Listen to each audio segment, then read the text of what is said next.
Page 885.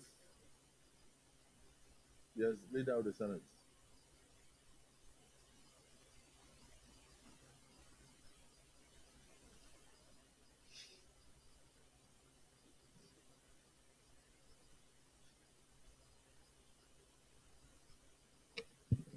Mr. President, very distinguished senators of the Federal Republic of Nigeria, I refer us to clause 20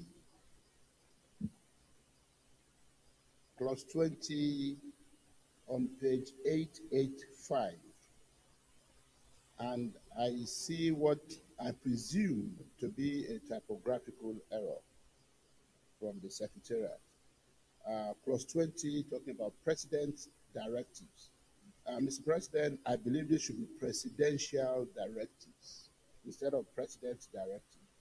Yes. The word should be presidential. Clerk, Thank you. please note. Page 886.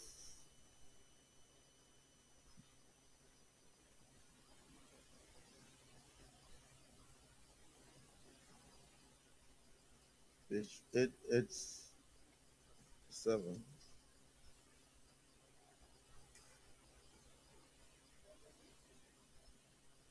Page 888.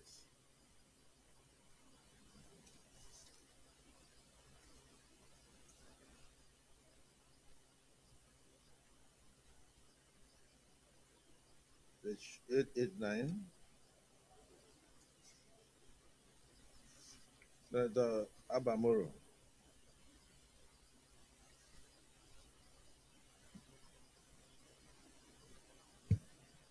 Mr.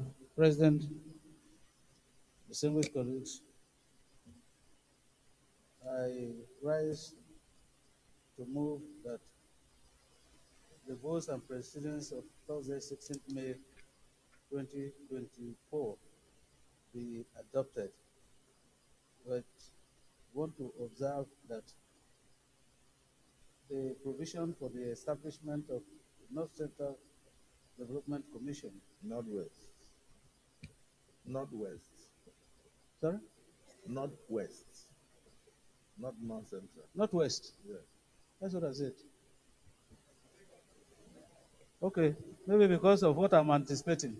But the provision for the establishment of the Northwest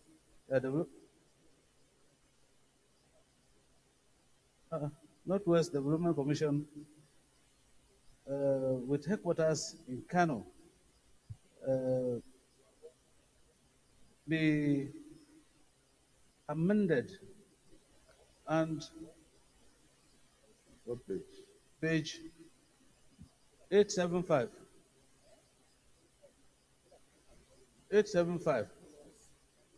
plus 3 plus 1 3. Mr. President, I want to state here that I'm very familiar with the geopolitical history of Northwest, to the extent that I know that the headquarters of the Northwest zone has always been Kaduna. And I think that it must be a typographical error somewhere that the headquarters is now said to be in Kano. I therefore want to move that while adopting the votes and proceedings of Thursday, 16th May 2024, that we rely on Order 63 of our standing rules, which provides that when decisions have been taken by the Senate on matters of this nature, that can only be amended through a substantive motion. And if you permit me, Mr. President, I'll read that order. Proceed. Order 63. The President of the Senate in the Senate and the Chairman in any committee shall be responsible for the observance of the rules of order in the Senate and committee respectively, and their decision upon any point of order shall not be open to appeal and shall not be reviewed by the Senate except upon a substantive motion after notice. And I want to give this notice, therefore, that in the next legislative day, a substantive motion will be provided to amend our decision earlier taken. I so submit, Mr. President. Yes. Distinguished Senator Nwabwe, Ndubweze, rather. Mr. President, my name is Ndubweze Patrick C. of Imo North. I stand to second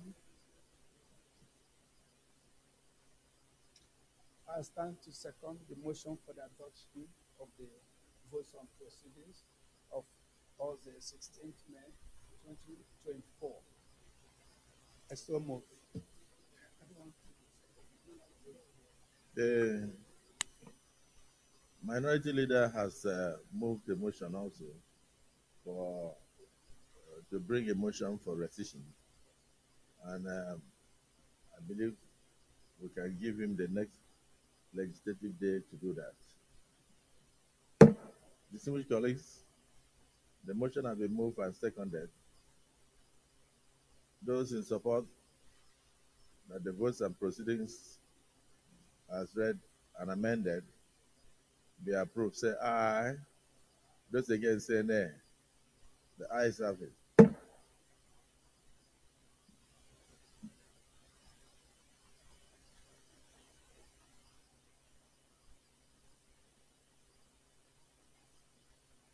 Distinguished colleagues, let me welcome the students of the Nigerian Economics Association, Department of Economics, Veritas University, who are here to observe our sittings. You are all welcome. You may be seated.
Leader of the Senate.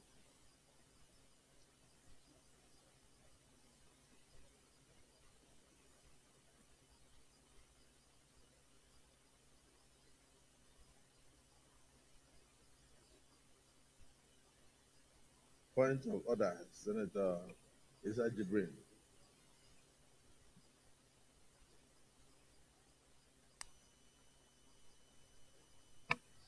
Your Excellency, the President of the Senate, very distinguished colleagues, I wish to come under orders 41 and 51, and with your permission, I may want to proceed to read.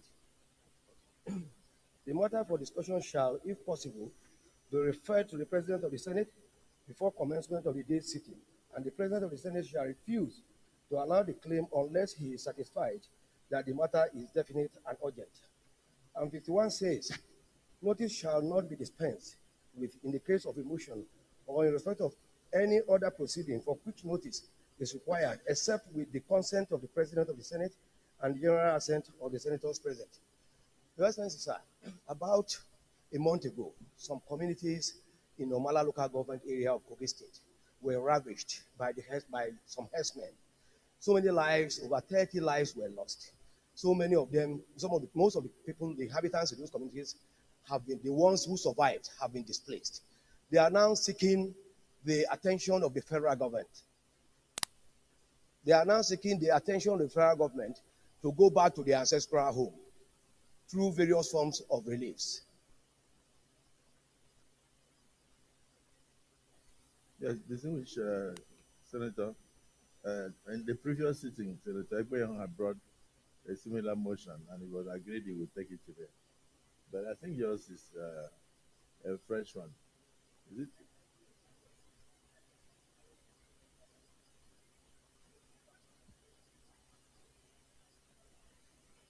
Excellency, I was supposed to present at the last sitting, but it was deferred to today.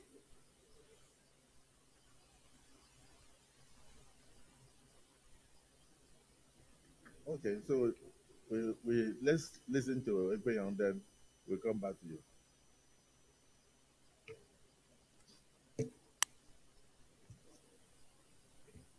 Your Excellency, distinguished colleagues, I come under Order 41 and Order 51. No, let's rule on its own. Yes, sir. On Tuesday. No, let's rule on its own then. Yeah, I thought you had brought your own before. I brought my own before, sir. I brought my own last week Tuesday during the course of plenary, and it was read, but the clerk for rules and business did not have copies for circulation. Okay. He had stepped out of the hall when they called for the copies. So it was agreed under the chairmanship of that session by the Deputy Senate President that it be presented today. The copies were actually at the back, but the clerk was not there to notify and circulate. So I was told to bring this up. Members and colleagues of these chambers can testify to that. Okay, so are the copies circulated today? Yes, sir. They are available for circulation, okay, sir. We'll take it as a substantive motion. So, distinguished Senator Chocho, sorry, it's Ajibrin. He has moved a motion of urgent importance coming under Order 41 and 42. Is it the wish of the Senate that he be allowed to proceed? Those in support say aye. Those against say nay. The ayes have it. We will take yours later. Thank you, sir. So, distinguished Senator Ajibrin, proceed. Your Excellency, sir, may I proceed to read the motion? Urgent need for rehabilitation of Agojo Eju Odo, Ojo Pachi Odo, Bagaji, and Bagana communities in Omala local government area of Kogi State. Just a minute. Have you circulated the copies? Now that you have given the go-ahead, I'll circulate. They are here. Okay,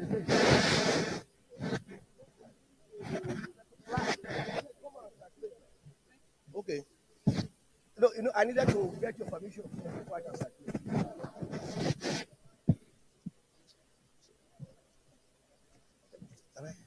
The Senate has given you permission, so make sure that the copies go around very quickly. Okay. So,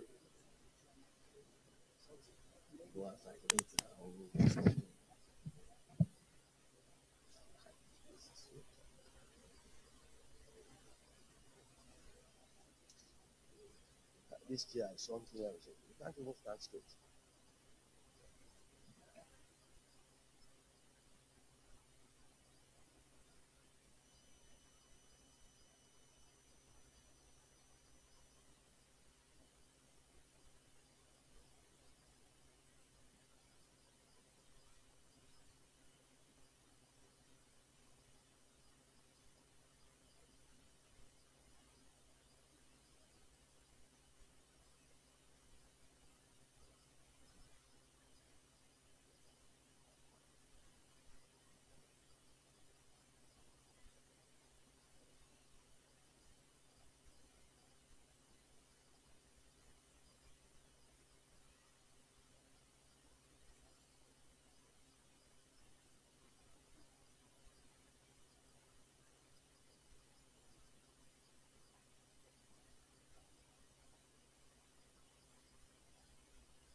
Proceed.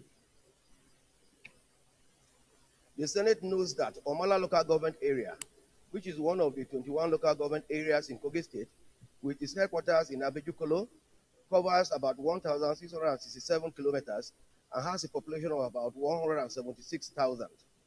Aware that Omala local government has been under recurring attacks by gunmen, leading to killings and destruction of properties and farmlands, thereby rendering many homeless with no means of sustenance. Worried that Agojeju Odo, Ajokpachi Odo, Bagaji, and Bagana communities have been ravaged by recent gunmen, rendering over 30,000 inhabitants of the communities homeless, leading to exodus of these inhabitants to other parts of Kogi State.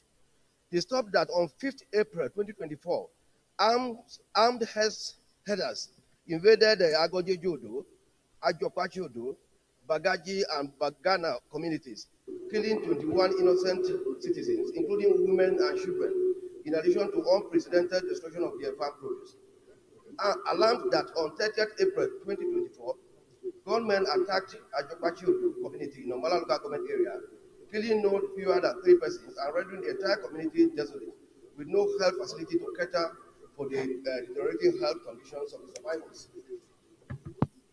Further alarmed that the attacks on these communities in Omala local government area have resulted in the killing of over 500 citizens, in addition to wanton destruction of public and private properties worth hundreds of millions of naira. Concerned that after much persuasion, the displaced persons have resolved to return to their ancestral homes, but cannot afford shelters and have no means of sustenance. Further concerned that educational institutions have been destroyed, with many buildings and other facilities completely burnt down, thereby making it absolutely difficult for the children of the affected communities to access educational facilities. Regrets that the number of out-of-school children in the affected communities is disheartening, and this poses a serious danger to the future of the children, the communities, and the nation in general. Further regrets that, apart from destruction of schools, health centers are obviously non-existent to cater for the health needs of the affected communities, as the few hitherto existing ones have been lost to the hostilities, and this has increased the rate of mortality in the affected communities. Cognizant that markets, business centers, shops, and various business outfits in the affected communities have been completely destroyed, thereby throwing the people to an inevitable state of economic helplessness. Accordingly, the Senate resolves to observe a minute silence for the departed souls in the Omana local government area of Kogi State. 2. Urge the Federal Ministry of Humanitarian Affairs, the Disaster Management and Social Development, and the National Emergency Management Agency, NEMA, to assist the affected communities in the Omana local government area of Kogi State with relief materials and other forms of support necessary for their rehabilitation. Equally, urge the Federal Ministry of Humanitarian Affairs, Disaster Management and Social Development, and NEMA to provide minimal seed capitals for the women and youths in the community to facilitate their various economic activities. I so move, Mr. President. Distinguished Senator Dickett Plan. The President of the Senate, my dear distinguished colleagues, I am Senator Dickett Plank, Senator representing Plateau Central Senatorial District. President of the Senate and my colleagues, I rise to support the motion moved by our brother from Kogi and what he desires to achieve. My colleagues, leaving people at IDPs is creating a very strange behavior amongst our citizens. And therefore, any effort and desire to get people back to their original homes is healthy to the society. Most times, when IDPs last too long, our children, morale, and so many moral issues become the order of the day. I rise to support, sir, that even after reading this motion, the Committee on Compliance should look into our resolutions, because in most times when we make resolutions, the ability to comply becomes very difficult. I pray that we will support this motion, and subsequently all the prayers in the motion should be seen that the necessary MDAs comply to enable our citizens get back to their original homes, especially that this is also a season for farming. If they don't get back to their homes, farming activities will be very difficult for them. And this will go a long way to even affect food security in our country. I write to support this, and I believe that we will all support this. And for all other IDPs in our country that people have not returned, we should encourage the return of IDPs to their original homes. I thank you, Mr. President.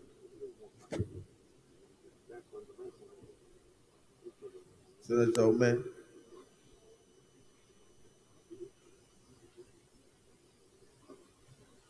Thank you very much, Mr. President. My name is Senator Victor Ume, OFR. I represent Anambra Central Senatorial District. Mr. President, I rise to speak on this very grave situation again in Omala local government area of Kogi State. Mr. President, I think the problem we have continued to have is that this issue of herdsmen ravaging communities across states of the Federation, we have not been able to deal with it decisively. Even this motion itself started by saying gunmen attacked these communities. Gunmen. It was when he got to the third paragraph and said, disturbed that herders attacked another community and killed 21 persons. It's good that you give something the good caption and begin to look for ways of addressing it. I've looked at even the prayers contained in the motion. None was directed at solving the problem of herders invading communities. We're talking about getting the NEMA and people to supply relief and to people who have been displaced. The herders should be told that what they're doing is business. If you do cattle rearing, it's business. That's a type of farming. And those who do not want to confine their business to a particular location and breed their cattle should be told that they don't have open latitude to move into people's land, kill people who are living there, displace them, and ravage the community and annihilate them. And we'll continue to have this type of report in the Senate on a regular basis.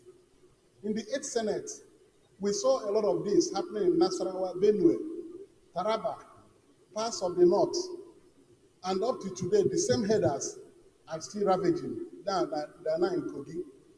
So I think that an action should be taken to ban this type of migrant grazing with cattle across Nigeria. We must have to do things the way they are done in civilized nations. Ranching has been proposed, time without number, that we should be able to put our cattle in confined settlements and nurture them, breed them, and then produce meat. Because that's the thing. If all the cattle you consume in the United Kingdom, you see them on the streets of the United Kingdom or England, nobody sees these things on the road. It's only here that we can stay, and every morning, herders will invade a community, kill 30 persons, touch the houses, burn their properties, displace them, and we have no solution to it. Nigeria should be planning on how to put an end to this scourge of herders displacing people in their ancestral homes, because they bring their cattle down, move into people's ancestral lands when they are sleeping. They kill them, burn their houses, and we get this report continuously, and these herders are still moving around. So we must put a stop to it. Let us find a way of putting a stop to it, even by legislation. We should ban migrant grazing. If we put a law and ban it, anybody who is moving with a cattle, 20, 30, 40, is running foul of the law on the road. How much more into people's farms? You destroy their crops, destroy their means of livelihood, burn down their schools, burn down their health facilities, and they go away. Nobody is talking about how to apprehend them and put a stop to this. So, Mr. President, I feel gravely concerned that our inability to rein in headers activities in Nigeria has been responsible for this recurring loss of lives and destruction of properties. Let us look for a way of making it illegal for anybody to carry cattle round the country. They should be able to build ranches. This is what I'm saying. So this one now that Asa Jibrin has brought, as very painful as it is, people have lost their lives, about 500 reported in this motion. Who will bring those people back to life? Are we saying that people can be killed for cattle to be reared, for us to eat meat? Who will eat the meat? When the people who eat the meat are being killed on a daily basis. This is a barbaric type of famine. We should be able to be courageous to put a stop to it. This, his prayers, when we get to that, I think I will make a contribution on the prayers. Getting relief and all that to them will not solve the problem. We have to attack the root cause of the problem, which is migrant grazing with cattle. Thank you very much, Mr. President. Thank you. I thank you for your contributions. You just proposed National Ranching Commission to regulate the movement of cattle around the country. That means you provide the necessary infrastructure and also provide the necessary security for those ranchers to be able to do their work. And it's a good suggestion, but you have to come by way of a bill. The new Senator Oshimole.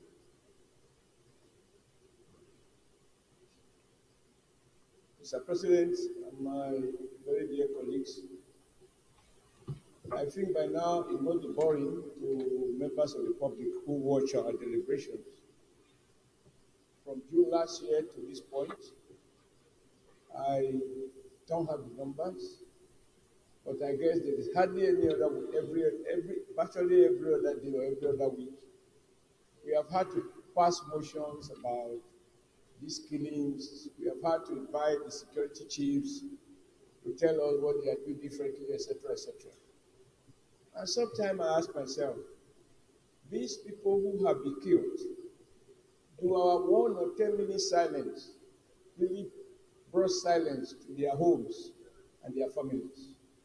Are we going to accept this as a way of life in our country? This has been on for several years. I think our purpose, Mr. President, is no longer to take this thing on ad hoc basis. When they occur, we cry, we do 1 minute silence, they ask for relief. No relief for a man who is dead. What manner of relief are you giving to a man who is gruesomely murdered? I feel, listen to Mr. President, your last comment, I find some courage that we can build on it. That maybe under your leadership, sir, this Senate should set up an ad hoc committee and carefully select the membership in a way that we reflect the political diversity and conduct a public hearing. This act must stop. And we can't stop it by words of mouth. Resolutions don't change. So if we have a comprehensive public hearing, we have people who are trained to deal with this aspect of business. What do we do differently? Because we were not always like this. How did we get here? Such a public hearing, I'm sure there are well-meaning Nigerians who share our concern. These ones that I mentioned, they are not the only one. Even in my small village, are other villages that are not on Nigerian map. Nigerian farmers are unable to go to work. I found that in some cases where the DPO is properly briefed, they are able to comb the bush and they find where some people set up some temporary homes where they kidnap, they maim, and they rape. These people are visible. And sometimes I wonder if somebody liked the will to deal with them. On a particular occasion, I saw a poor farmer went to farm and they just shot at his hand in his own community. And I was tempted to say, do anybody have monopoly of violence? But then as leaders, we can't ask everybody to take law into their hands. Because I think on a deeper investigation, maybe everybody is a victim.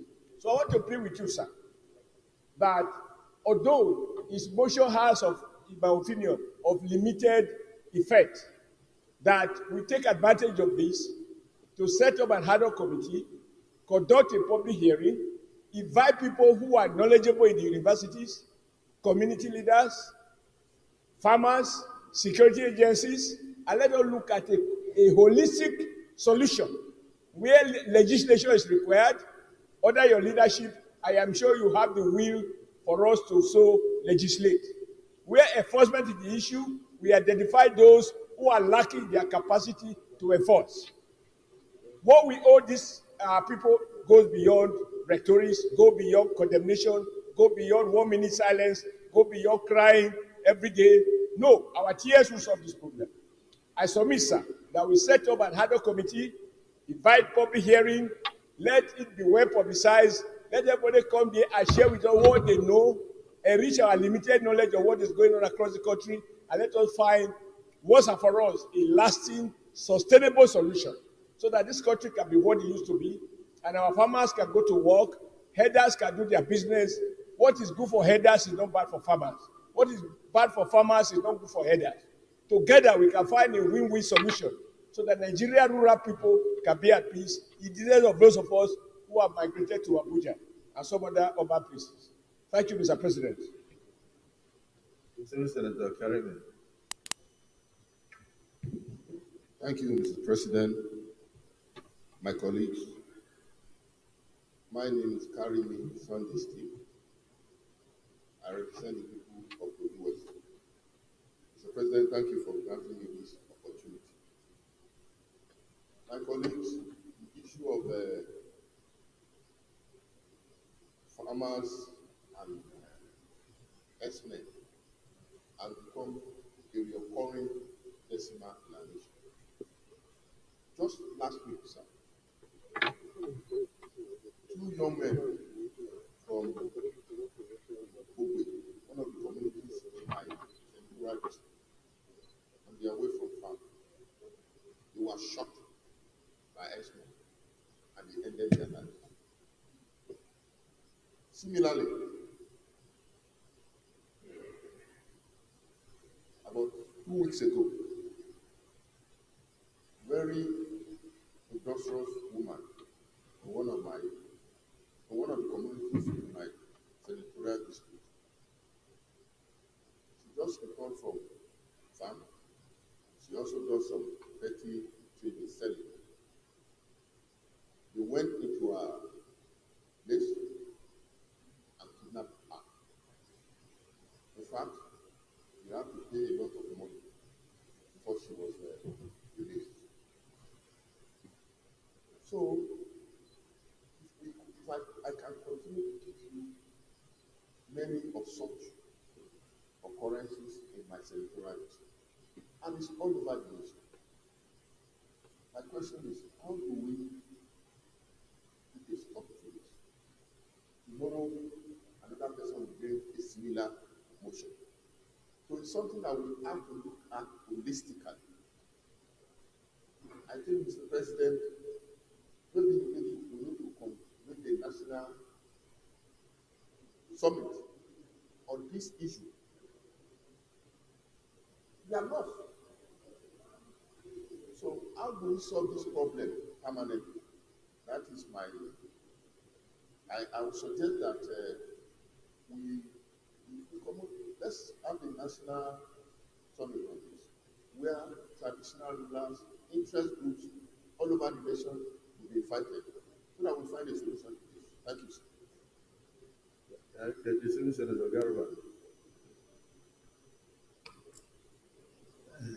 The Senate President, thank you for this opportunity. Distinguished colleagues, the Senate President, this topic is very dear to my mind. But just for information, I would like to appreciate your suggestion for that commission. I think it will go a long way in sorting some of the few issues, rough edges in this arrangement. Whatever decisions we take, we are not supporting the headers in any way. We do not approve what they are doing, but if we do not source for a source of safe livelihood for them, we might not be able to get to the end of this problem. Distinguished President, I'm a header. I have a farm outside Abuja here. I told you, you know about it. The whole value of that farm is less than 80 million naira. I spend 90 million naira annually to feed those cows. If not for passion, tell me, how can a peasant person be able to do ranching in this country without government help? Without help, there is no way a peasant header will be able to do ranching. If we establish this and we give money, how do we ensure that money is put to good use? Everybody remembers the good thinking of Senator Jibril Aminu when he brought nomadic education, with the hope of changing and reorientating their mindset towards this problem we are having some 25, 30 years back. Unfortunately, Mr. President, if you look at the quantum of money that was taken for this project, with very little to show for it, it will amaze you that this country is not lacking in giving money. What we are lacking is the money be put to good use. And as long as we don't do that, we'll be having the same problem all over. But I still want to commend Senator from Kogi for this motion. Distinguished President, my people from my senatorial district came to me during Salah. Our life is under threat. As a senator representing them, I tell them to go and see the governor. They made a convoy and went to see the governor. Unfortunately, the governor was not on the seat. They went back. A week later, they were attacked and 20 of them were killed in Dan Umaru village. And then we rushed to go and condole them. I feel pain. We agreed with the Nigerian security when we were here that certain places that are prone to attacks, they will establish a front bases there. In my senatorial district, they have identified 3. They've set up 1. That one alone has reduced our banditry by more than 80%. The remaining 2, as I'm talking to you, 1 year today, they have not established it. And if we appropriate money to the Nigerian army, and they are telling us they cannot set up a base until the governor gives them money, I think we have a problem. My governor was telling us that every month he spent 500 million on the Nigerian army. 500 million naira monthly. Where is the money we are giving them? Are you sure the money got to them? Well, that was what he said, sir. I'm not sure. So just put it that unverified report. No, I mean, I'm quoting the governor, sir, of Kebbi State. So I think if the Nigerian army will rely on the governors to give them money for them to mobilize for operation, I think this country, we are not making any headway. Thank you very much for this opportunity, the Senate President.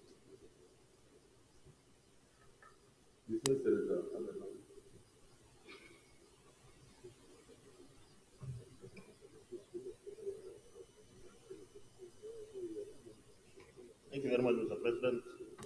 Distinguished colleagues, my name is Ahmed Dawan. I represent Yagano. Mr. President, let me commend our friend and brother, colleague, Senator Isaac, for this, and of course, condole the people of the Senatorial District. We are all aware that the clashes between the herdsmen and farmers has been a very long-standing phenomenon across the country, and the banditry that subsequently came into play has caused a lot of life. And Mr. President, there is no section of this country that does not or does not suffer from this.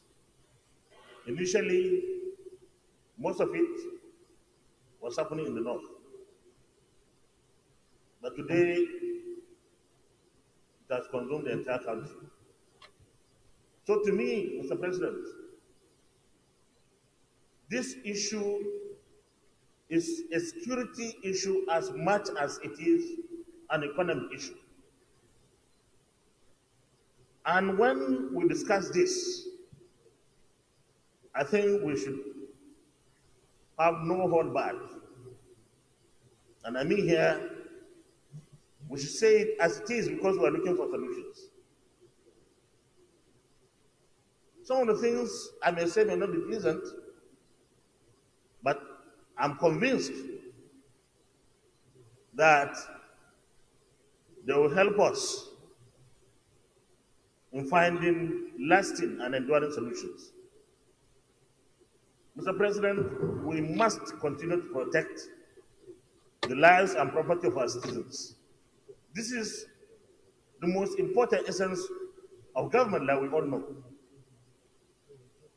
But like one of our colleagues here have said, Mr. President, the history of how the herdsmen, particularly the Fulanis,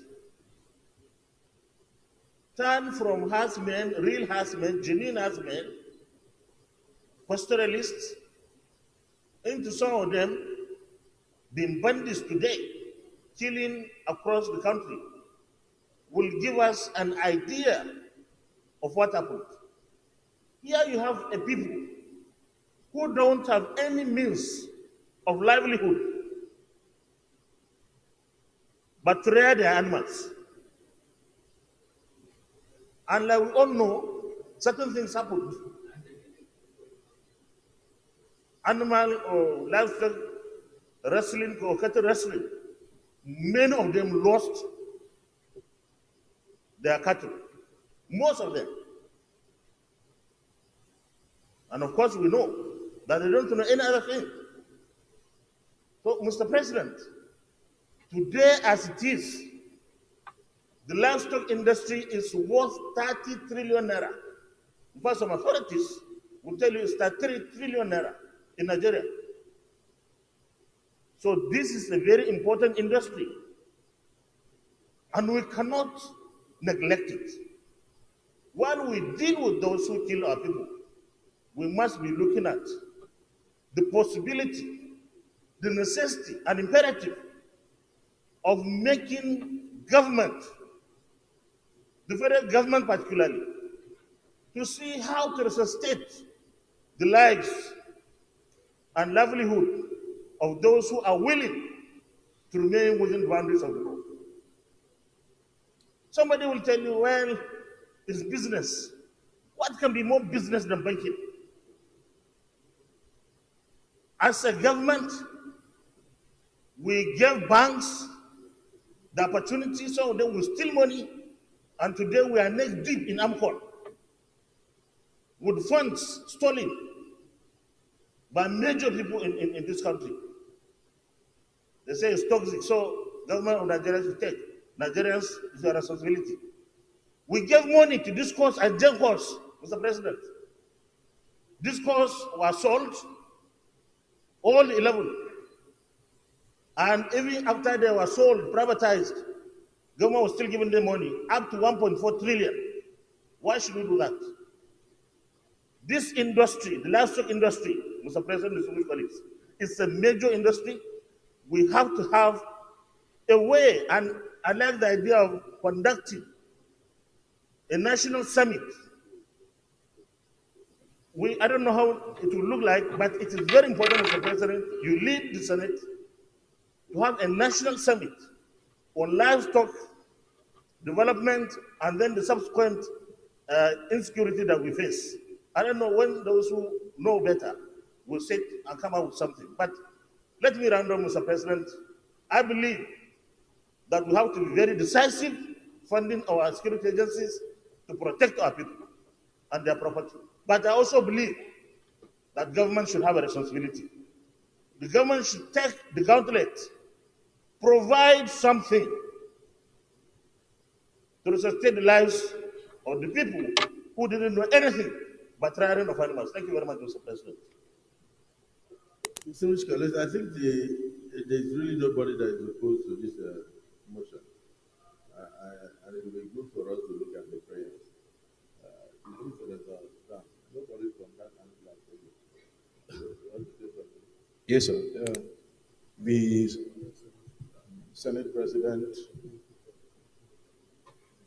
distinguished colleagues,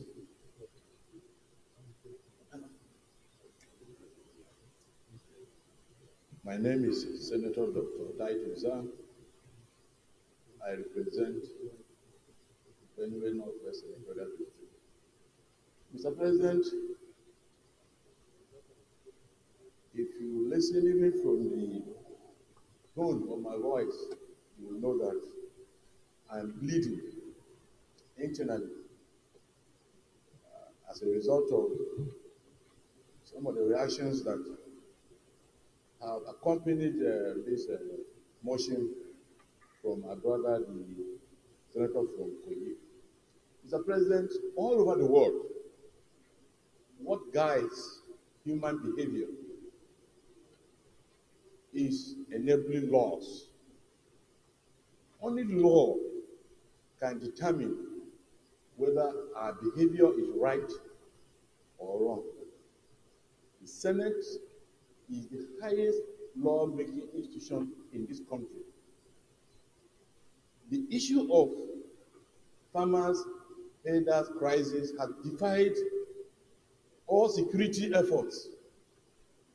The only option that is yet explored is that of having a law prohibiting open grazing in this country.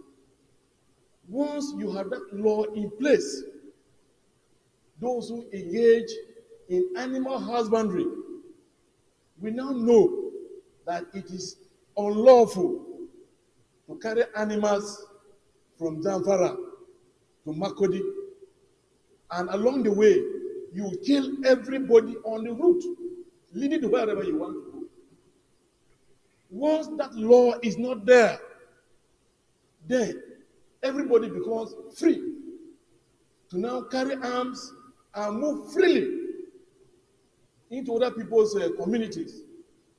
Because some people have advantage of being in power in this country. They have advantage of developing themselves economically such that they are able to amass weapons which they now use to terrorize other parts of this country. And when we begin to justify that by saying other institutions, other people have misconducted themselves, but government has supported them in one or other, then we are indirectly justifying the killing of innocent people by those who engage in such acts. I therefore suggest that open grazing prohibiting law must be enacted by this Senate so that those who engage in animal husbandry will be compelled to go by way of ranching so that the animals will be kept in one place. There is no reason whatsoever. If we have laws governing other aspects of our life, what is difficult in this Senate enacting a law to stop this free movement of animals and then the killing of people that accompany those who carry these animals in this country? That will be my suggestion, sir. I want to say here that by tomorrow, I will bring a bill on animal that will control animal husbandry in this country by way of going towards ranching. We don't have as much cows in Nigeria as we have in US and other parts of the country. But the animals are ranched. And so people don't have this problem. So how can we have got few animals in this country and then we carry them around, killing people and doing all kinds of things? Mr. President, I want to thank you for giving the privilege to talk. Thank you very much. I think that last speaker more or less attempted to provide additional solution. The issue is overflowed. So let's quickly look at the prayers and see if they are, if we not deep enough, then we can go into additional prayers for the purpose of getting to the root cause of this matter. So prayer one, observe a minute silence for the departed souls in Omala local government area of Kogi State and all other parts of Kogi State affected by this farmers leaders imbroglio. Those in support of prayer one say aye. Those against say nay. The aye is having. Prayer two, urge the Federal Ministry of Humanitarian Affairs, Disaster Management and Social Development, the National Emergency Management Agency, NEMA, to assist the affected communities in Omala local government area of Kogi State and other communities so affected with relief materials and other forms of support necessary for their rehabilitation. Those in support of prayer two as amended say aye. Those against say nay. The ayes have it. Prayer three, equally urge the Federal Ministry of Humanitarian Affairs, Disaster Management and Social Development and NEMA to provide minimal seed capitals for the women and youth in the affected communities to facilitate their various economic activities. Those in support of prayer three say aye. Those against say nay. The nay is happy. Yes, Senator Mangunu.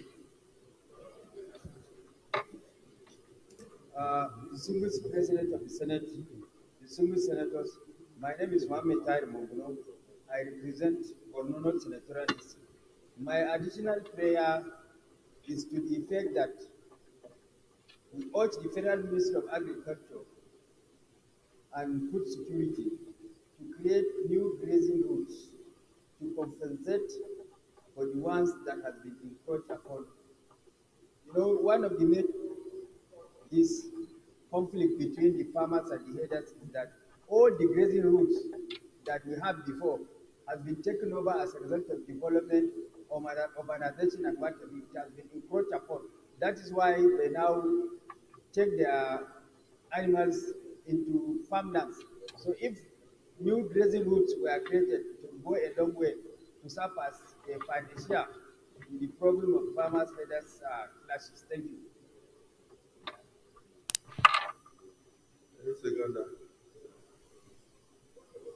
Any seconder? Huh? Yes, Senator Kaka. Thank you, Mr. President. My name is Kakashim Lawan. I represent the good people of Borno Central Senatorial District. I rise to second the amendment heavily moved by distinguished Senator Muhammad Taib Mokuno. I so second. Thank you, sir. Well, I'm not really supposed to comment, but what Senator Manguru is proposing is that we should set up new grazing routes. With urbanization, where are you going to pass? Are you going to pass in universities, private mansions, or are you so? And now do you educate the farmers from outside West Africa that they already know that are already traditionally aware of the old routes, of the new routes that we have created. And are you going to do that through the coastal routes, or are you doing it through the people's buildings and schools? But the motion has been moved and seconded. Those who are in support of establishing new grazing routes. Yes, Senator Mogulu. But the motion has been moved by second. Yes. By our rules, we have to put the question. Okay. Those in support of the creation of new routes for grazing, say aye. Those against, say nay. The nays have it. Yes. Point of order. Point of order. Point of order, I would say. Point of order. But let's conclude on this. Let us, Senator Jimmy Ibrahim, additional prayer. Yeah, additional prayer, no, sir. No, sir. I just have a point of order, sir. But I can wait until you finish this. I will wait until you finish with this. Let's finish with this. Yes, sir. Senator Oshumula, additional prayer. Thank you, Mr. President, sir. Having listened to all the contributions, I think we all agree that there is need to take a comprehensive, find a holistic solution. So I want to propose as additional prayer that the Senate resolved to set up an ad hoc committee that will work towards a national summit involving all the stakeholders, such that we can together find a lasting solution. I am not going to try to anticipate what the suggestions will be, but all the stakeholders, whether they are headers, they are farmers, they are academics, they are researchers, those who are familiar with ranching, how to manage the challenges, etc., and even involve people from the states, because when it comes to ranching, the land under the present Land Use Act belongs to state governors. So a national approach, coordinated, I am sure together, since we are all lucky in this country, there is no escape route for anyone. We want Nigeria to work for the benefit of all. So such a summit can come out with doable. The one that they require legislation, we deal with it. The one that requires security, we deal with it. The one that require more appropriation to deal with specific things that might emerge from the summit, the National Assembly will accordingly appropriate and identify the appropriate agency to manage it. I so move, Mr. President. Yes, any seconder? Yes, Senator Yaradua. Thank you, Mr. President. My name is Senator Abdulaziz Musa Adwa, representing the good people of Kasana Central, Kasana State.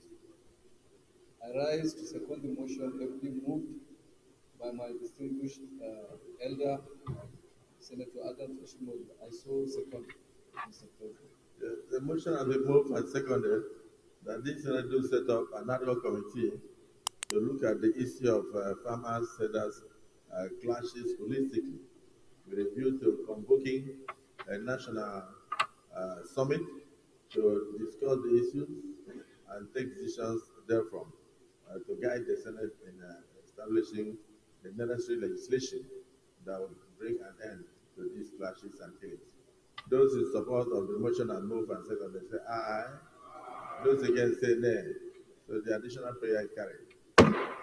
Let me very specifically thank the Civil Senator Issa Jibrin for his motion and to formally condole with you over the killings in the Mala and other communities in Kogi State, and thank distinguished senators for their contributions. And of course, you've seen that the whole thing is actually a national menace, and everybody is very concerned across all divides in the country. So you can see the totality of the voices here are also the voices of Nigerians speaking that yes, indeed, enough is enough. We should find an end to these killings, find an end to the destruction. And there's somebody who was speaking, Senator Zam, and he also pointed out that even when the headers are moving from place to place, they are also being killed by communities. They also lose their lives. It shouldn't be so, because in the course of doing their legitimate business and they pass through a community, the community will feel that they've destroyed their crops. And in the course of it, they are also attacked. And then a revenge, they in turn will wait in the night, come out and ravage the community, attack the community, and displace persons. So it's almost like an ongoing affair. And then, because from the prayers tier, we have proposed another committee, which to be at least one person per zone, to work out a holistic approach towards a sustainable solution. So I thank my colleagues and thank all of you, and thank the civil senator for this. Can we now observe a minute silence in honor of the dead?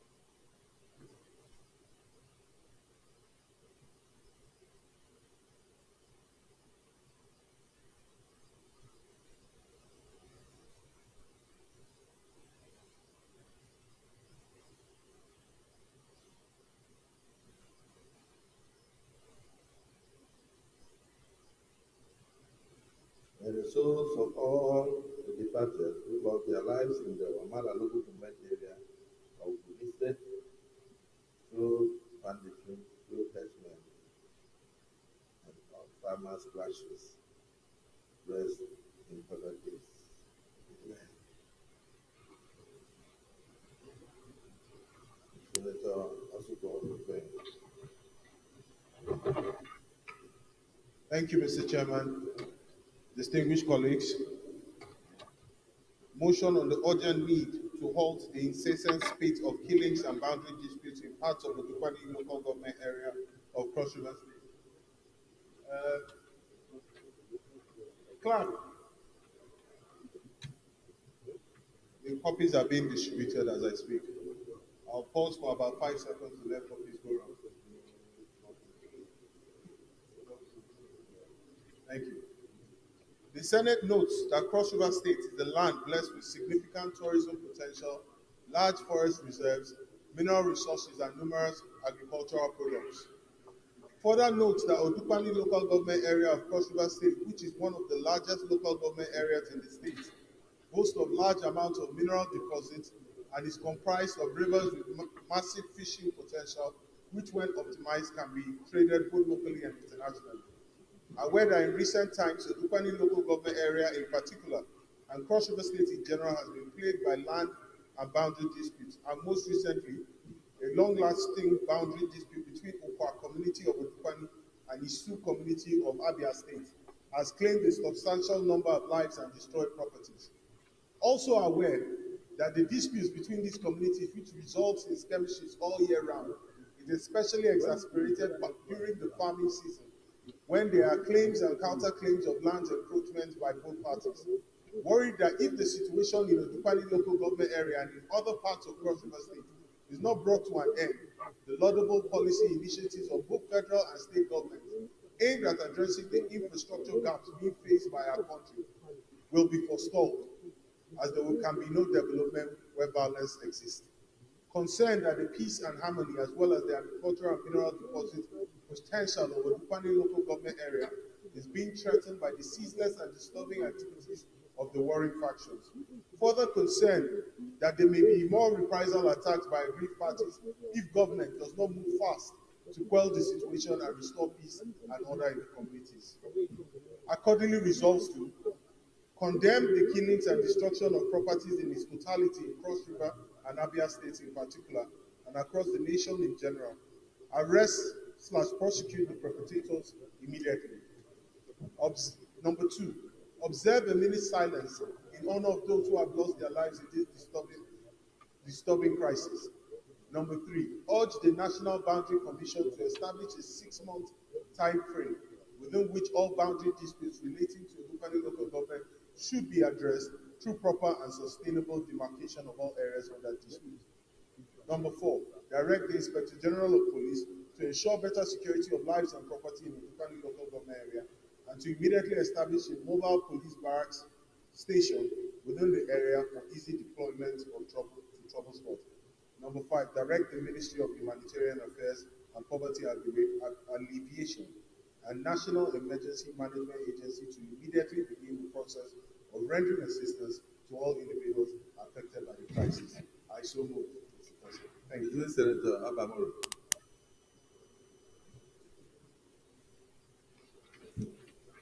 Thank you, Mr. President, distinguished colleagues.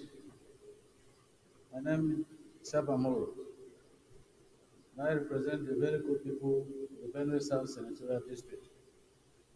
Mr. President, I rise to support this motion on the urgent need to halt the killings in Udupani local government area and its environs occasioned by boundary disputes. And Mr. President, having seconded this motion, I crave your indulgence to make a few comments. Mr. President, one of the perennial problems that we have in this country is the problem of boundary dispute. And perhaps arising from the colonial legacy of inappropriate demarcation of our boundaries, Mr. President, we Nigerians have had it very difficult to properly demarcate the boundary areas across the country. As a matter of fact, the issue of boundary demarcation and incessant killings arising from clashes of communities is a very well-known fact in this country. That brothers rise against brothers just because of boundary disputes or fish pond disputes is no longer news. And so, Mr. President, just like we have resolved in the case of the farmer herders clashes, I think we must summon the courage to also raise a very critical solution on the issue of boundary disputes. Mr. President, as I'm talking to you now, there is a serious problem between the Ohaku local government people in Ebonyi State and the Ulai people in Benue State. And even within Benue State, Utuko local government and Ohimiri local government are having issues of boundary. And in Agatu local government, we have issues with fishing ponds. Who owns the fishing pond?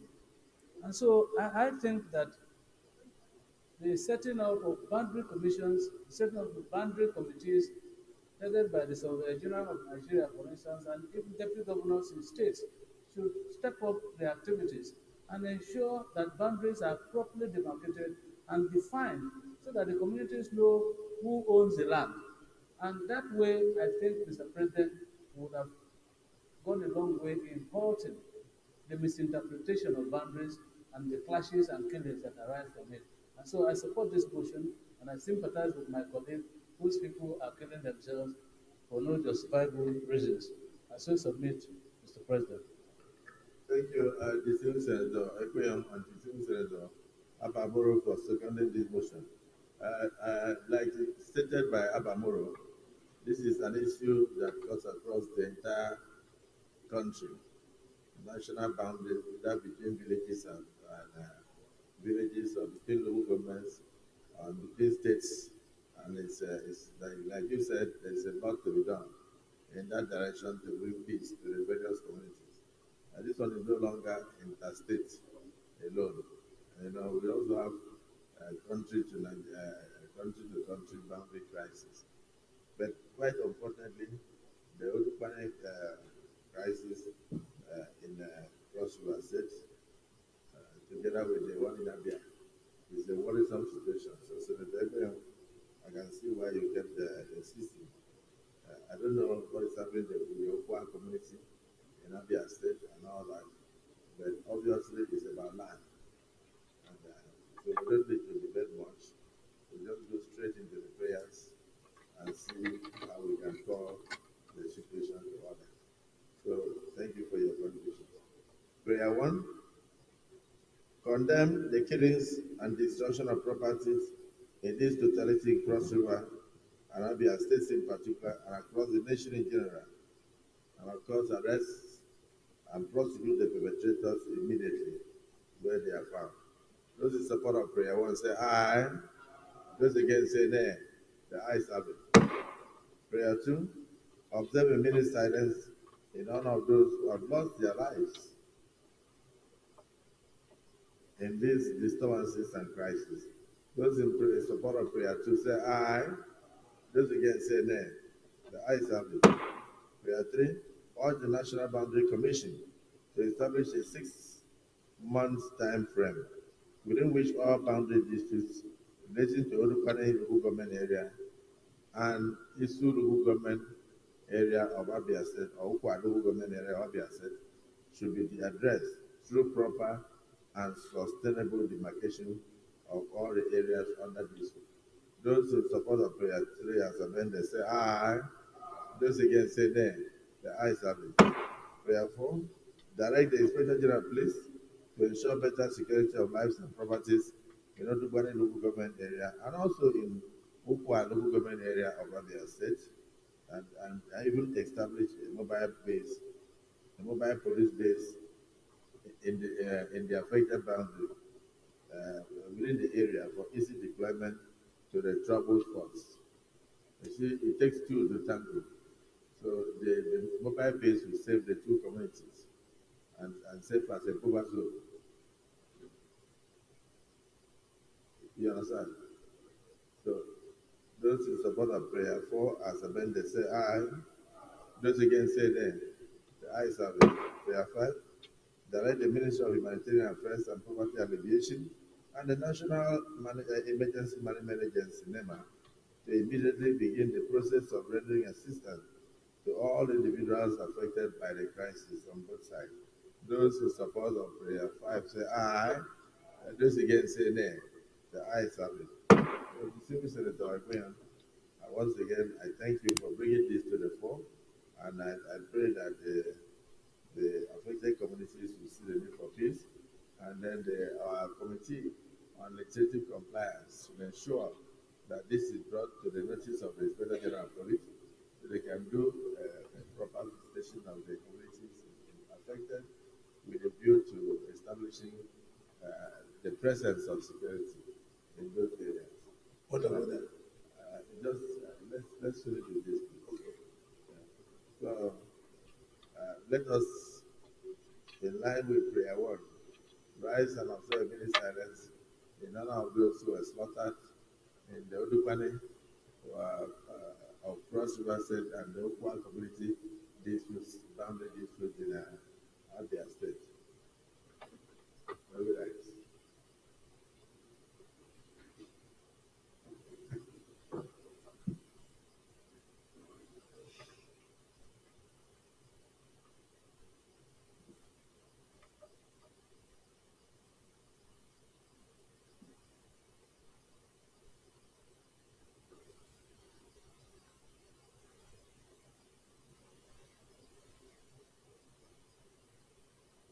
The souls of all who lost their lives in the boundary dispute between Odukwane community of Cross River State and Okwa community of Abia State rest in perfect peace.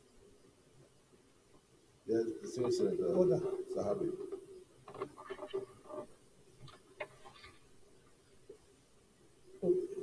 Point of order. Mr. President, my highly respected colleagues, my name is Mr. Habib, representing the people of Jigawa Southwest. Mr. President, mine is an act of God. It's not a question of banditry or hardness. Last Thursday, the people of Laya community of Garam local government area of Jigawa State, under what? Order 41 and 4151, Mr. President. We've taken one. I thought you would come under Order 42. Personal explanation.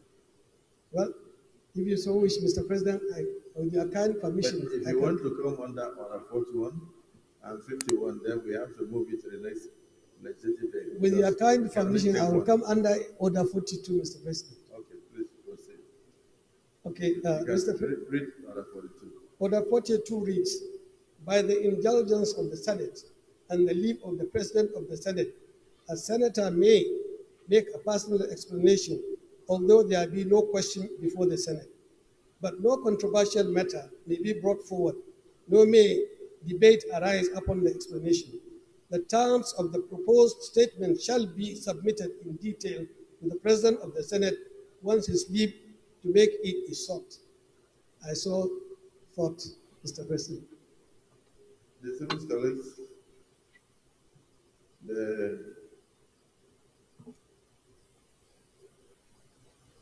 have the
distinguished Senator, because of the prayers that you have brought up, we really should just be personal explanation. You only come to us by way of information. Otherwise, if you look at 41 you see that not more than one motion of urgent national importance will be brought up in one sitting. So I'm thinking, just my thought, that if you wish to have contributions from your colleagues, you may wish to move this to the next legislative date. And then from there, we can take all these prayers. But if it is just for the information of the Senate, we can allow you to proceed under Order 42. Mr. President, I would rather defer it to the next legislature. Thank you.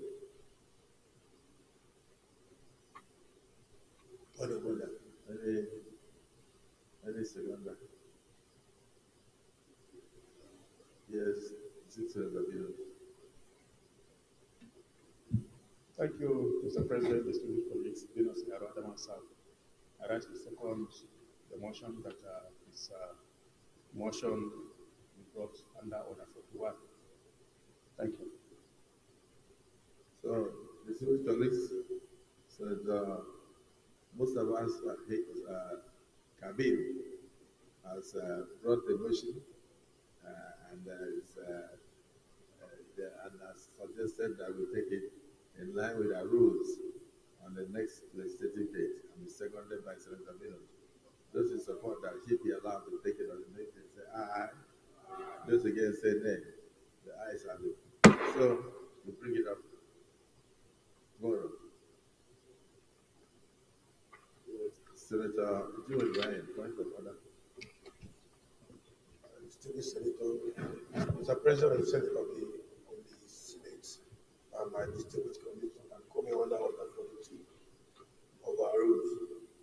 I crave the indulgence of the Senate President and my distinguished colleagues to take judicial notice of Order 42 or I read. You can read. By the indulgence of the Senate and the leave of the President of the Senate, the Senator may make a personal explanation, although there is no question before the Senate, or no controversial matter may be brought forward, nor may debate arise from the explanation. The time of the proposed statement shall be submitted written to the President of the Senate when the leave to make it is short. And this is by way of personal explanation, Mr. Senate President. Yes, you've submitted the details of the motion. I discussed it with you this morning. Then you discussed, but have you submitted the details? It's an information to the Senate. And from what you read, yes, Order 42 says the terms of the proposed statement shall be submitted in detail to the President of the Senate when he needs to make it his law. Yeah, if you want me to do it detail Anyway, by implication, you have submitted it in terms of verbal submission. Yes. Okay, so distinguished colleagues, he has approached me and he has a matter of information to the Senate on the demise of one of our colleagues. Those who I support that he be allowed to proceed say aye, and those against say nay. The ayes have it. So, go ahead. But it's to inform the Senate that we lost one of our colleagues, a father, a leader, and a builder of the Second Republic, who are both to come from my own senatorial district, Ondo South. He is Senator M.A.E.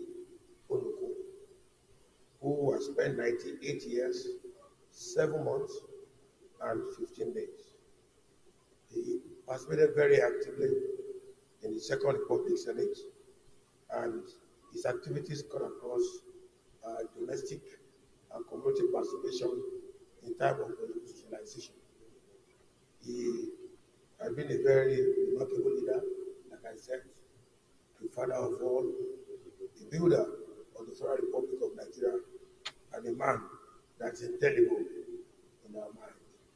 It's on this note that I invite the Senate, Mr. President, to kindly observe a minute silent prayer for the departed elder scholar, leader and builder of our state, and by extension, of their country, Nigeria. Senator Onukun is well known, and he participated actively in the Second Republic. And I think that we as the Senate, we owe him a duty to be of remembrance in our mind. So, Mr. Senate President, this is my personal explanation to the Senate, and this is my prayer. Thank you very much.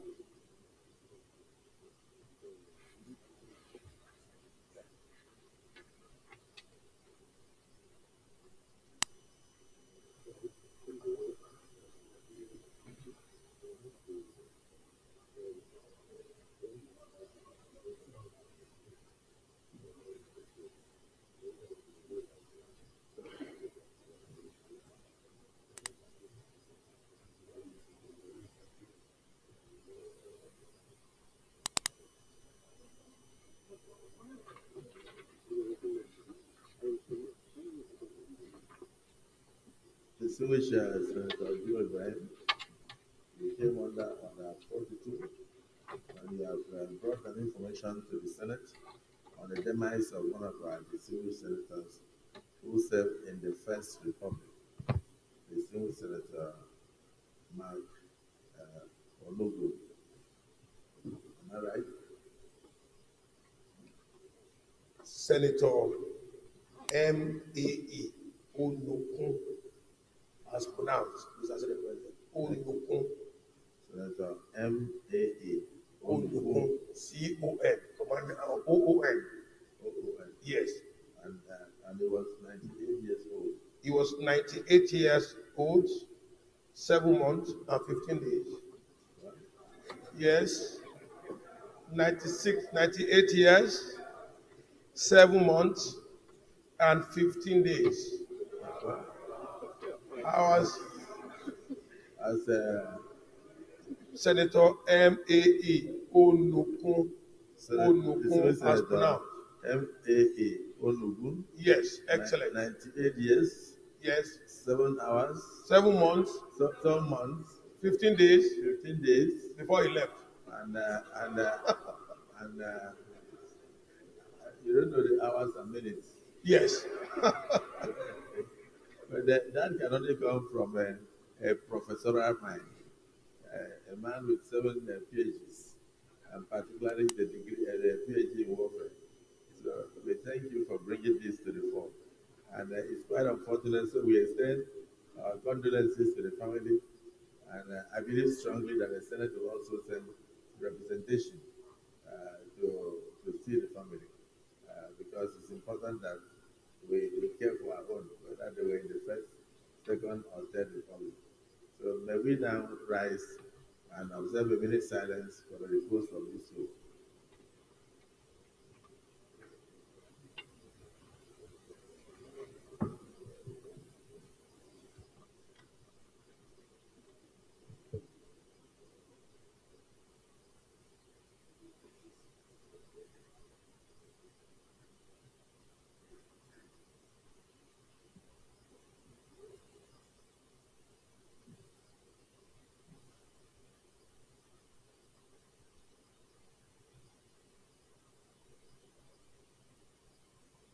May the great soul of very distinguished Senator M.A.E. Ologun, OON, who passed away at the ripe age of 98 years, rest in perfect peace.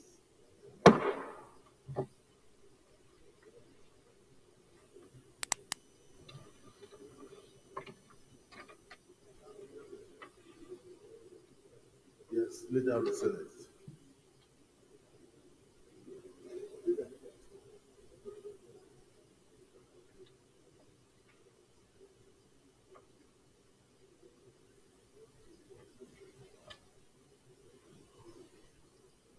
Mr. President,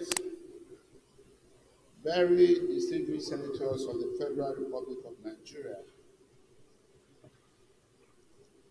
the first business of the day is the presentation of an executive bill standing in my name on the National Anti-Doping Bill 2024 SB 455. Mr. President, you may wish to invite the clerk of the Senate to read the short title of the bill. Clerk of the Senate. Mr. President, distinguished senators, National Anti-Doping Bill 2024, SB 455, first reading. Distinguished colleagues, National Anti-Doping Bill 2024, SB 455, first reading taken. Leader of the Senate.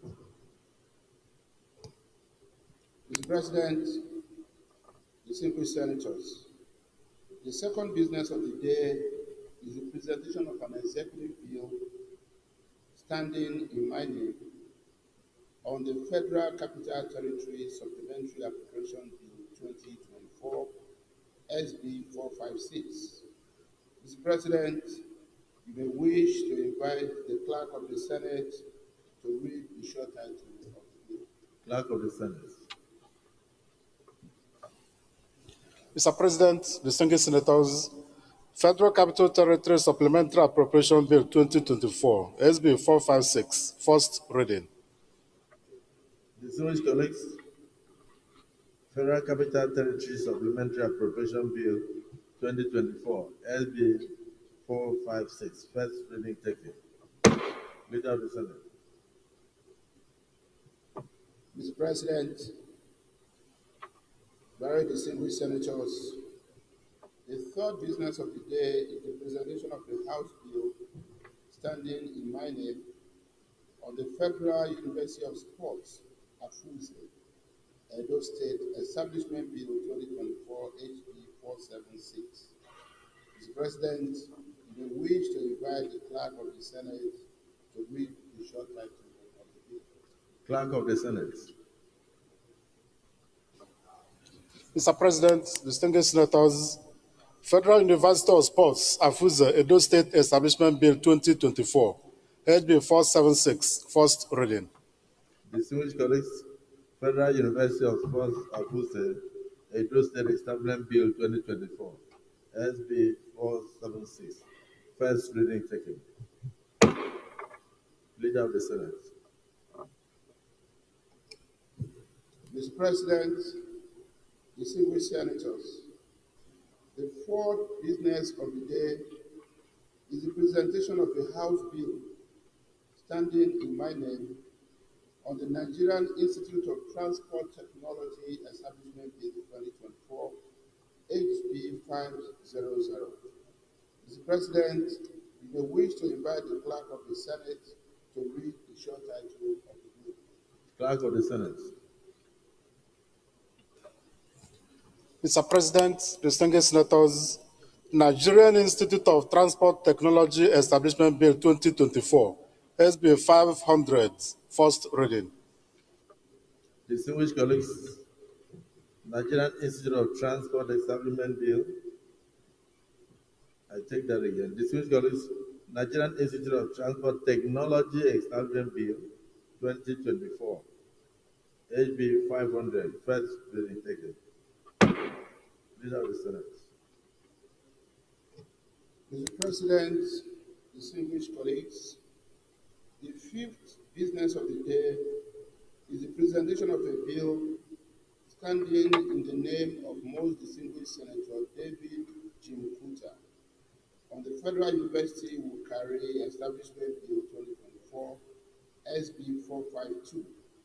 Mr. President, you may wish to invite the Clerk of the Senate to read the short title of the bill.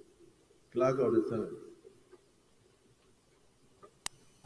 Mr. President, distinguished senators, Federal University Wukari Establishment Bill 2024, SB 452, first reading. Distinguished colleagues, Federal University Wukari Establishment Bill 2024, SB 452, first reading taken. Leader of the Senate. Mr. President, the sixth business of the day is the presentation of a bill standing in the name of most distinguished Senator Kabib Mustafa on the Constitution of the Federal Republic of Nigeria 1999 Alteration Bill 2024, SB 453. Mr. President, you may wish to invite the Clerk of the Senate to read the short title of the bill. Clerk of the Senate. Mr. President, distinguished senators, Constitution of the Federal Republic of Nigeria 1999 Alteration Bill 2024, SB 453, first reading. Distinguished colleagues, Constitution of the Federal Republic of Nigeria 1999 Alteration Bill 2024, SB 453, first reading taken. Leader of the Senate. Thank you, Mr. President, and very distinguished colleagues. The very first order of the day is the second reading of the Foreign Exchange Control and Monitoring Act, Cap F34, Laws of the Federation of Nigeria Act, Repeal and Reenactment Bill 2024, SB 353. Distinguished senators will recall that the bill was read for the first time in this chamber on Tuesday, 20th February 2024. Mr. President, you may wish to invite most distinguished Senator Musa Mohammed Sani to move the motion for the bill to be read a second time. Distinguished Senator Musa Mohammed Sani. Mr. President, let me actually inform, don't be brought to my notice now, distinguished Senator Sani is one of the senators representing us at the ECOWAS meeting that is currently going on in Kano, which explains why a good number of our colleagues are not here, because they are in Kano attending the ECOWAS Parliament, ably led by the Deputy President of the Senate. Thank you. So, in view of this, if I have your permission, sir, may I announce the second order? So you want to move the motion that will step it down? Yes, sir. So, Mr. President, I move that the first order of the day be stepped down to another legislative day to enable distinguished Senator Sani Musa take the order. I so move. Okay. The minority leader. Mr. President, distinguished colleagues, I write to second the motion moved by the Senate leader that we step down the first order in view of the absence of the mover to the next legislative day. I so second. Distinguished colleagues, the motion has been moved and seconded that the first order of the day be stepped down to another legislative date. Those in support of the motion say aye. Those against say nay. The ayes have it. Yes, leader of the Senate, proceed to the second one. Thank you, sir. Mr. President, very distinguished colleagues, the second order of the day is the second reading of the Agricultural Research Council of Nigeria Act Amendment Bill 2024, SB 56. Distinguished senators will recall that the bill was read for the first time in this chamber on Wednesday, 4th October 2023. Mr. President, may wish to invite distinguished Senator Ali Wadada Ahmed to move the motion for the bill to be read a second time. Distinguished Senator Wadada. Thank you very much, Mr. President. I remain Senator Ahmed Wadada Aliyu Sarkinyaki Kefi, representing Nasarawa West Senatorial District. Mr. President, I rise to move that the bill for an act to amend the Agricultural Research Council of Nigeria Act Cap A12 LFN 2004 to make provision for the establishment of Federal College of Fisheries and Aquatic Sciences at Umuasha in Toto local government area of Nasarawa State be read for the second time. I so move.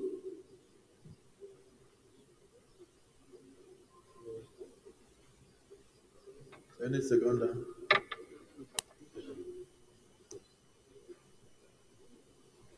The distinguished Senator Wadada, you haven't given us any summary. No, of course, it is after that that I go for my detail. You can proceed.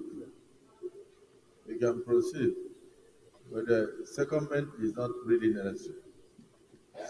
That's serious. Mr. President, distinguished colleagues,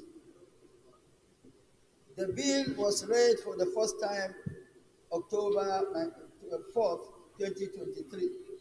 The aim of this bill is to bolster the development of fisheries and aquatic sector in Nigeria for the purpose of enhancing food security, economic growth, and sustainable management of aquatic resources.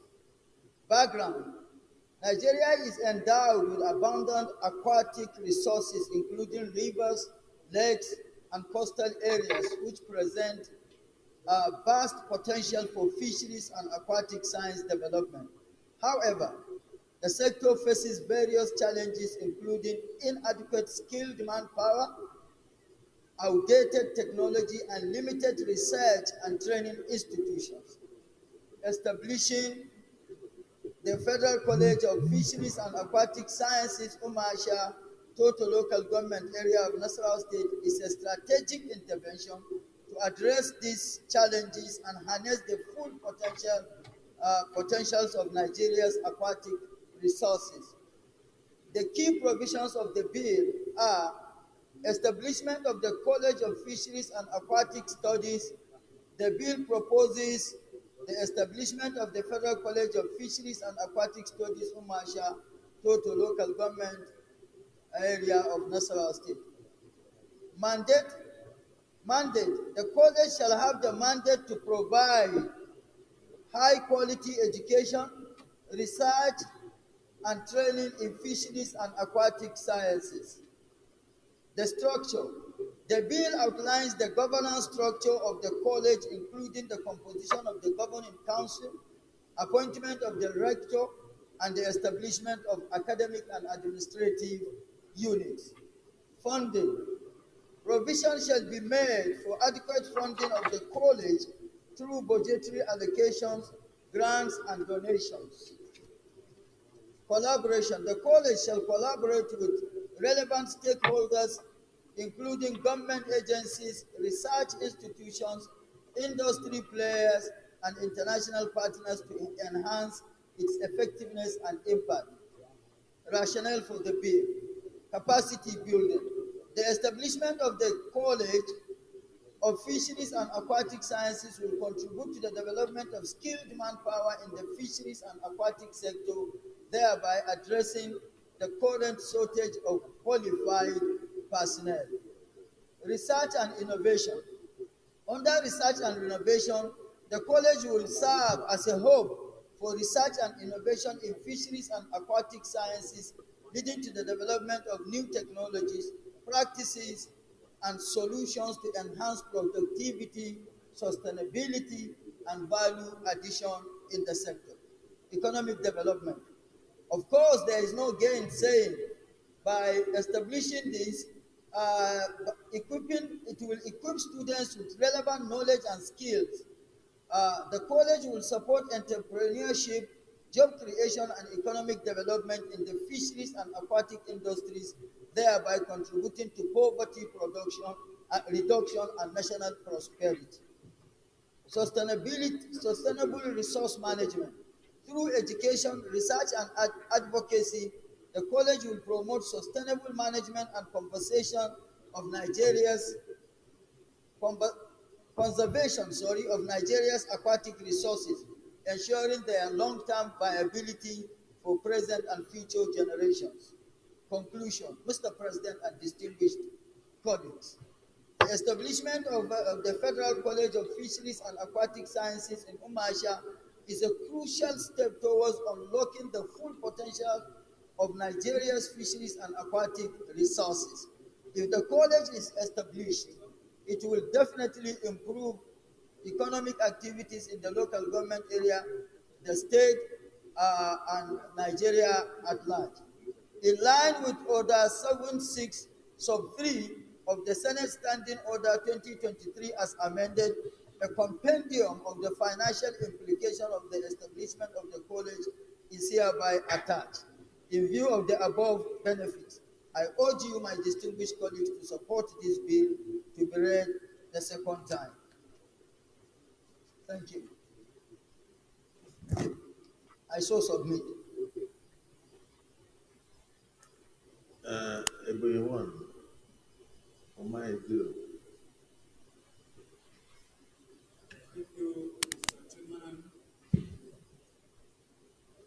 Mr. President, distinguished colleagues, my name is Senator Anthony Ani.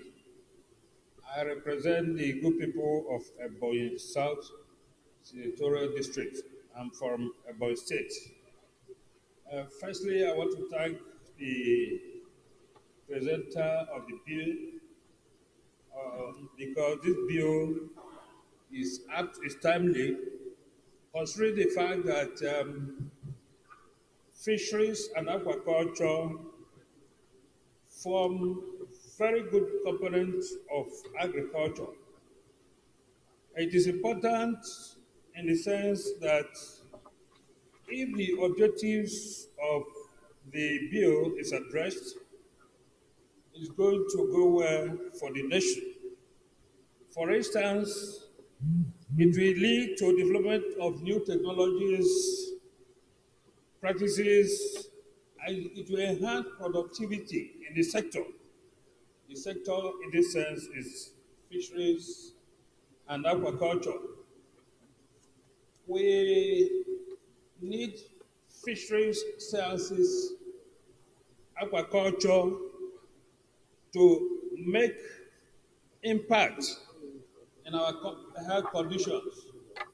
We know we need fish as a protein in our daily diets. And if this bill is passed, more technologies will be developed. We now have experts in fisheries and aquaculture. The nation is going to be better for it. In view of this, I think every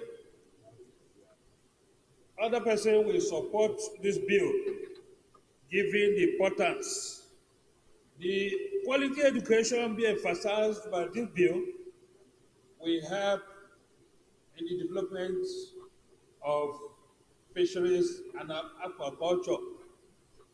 Many places, many universities, many institutions of learning in this country do not give credence, do not attach enough importance to fisheries and aquaculture.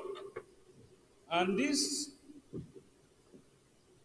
fisheries and aquaculture, the Research Council, is found in the provision of Research Council of Nigeria.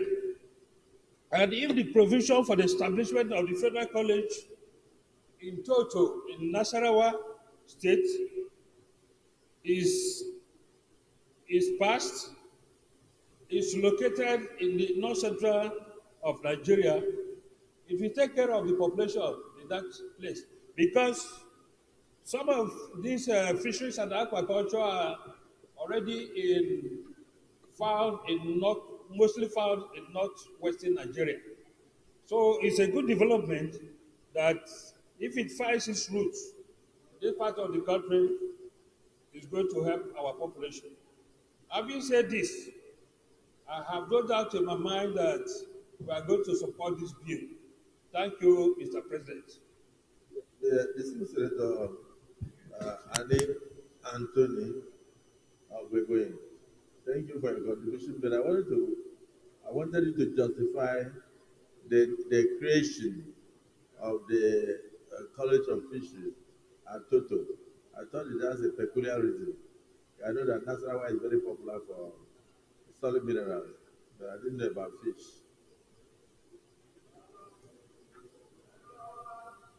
You want an answer?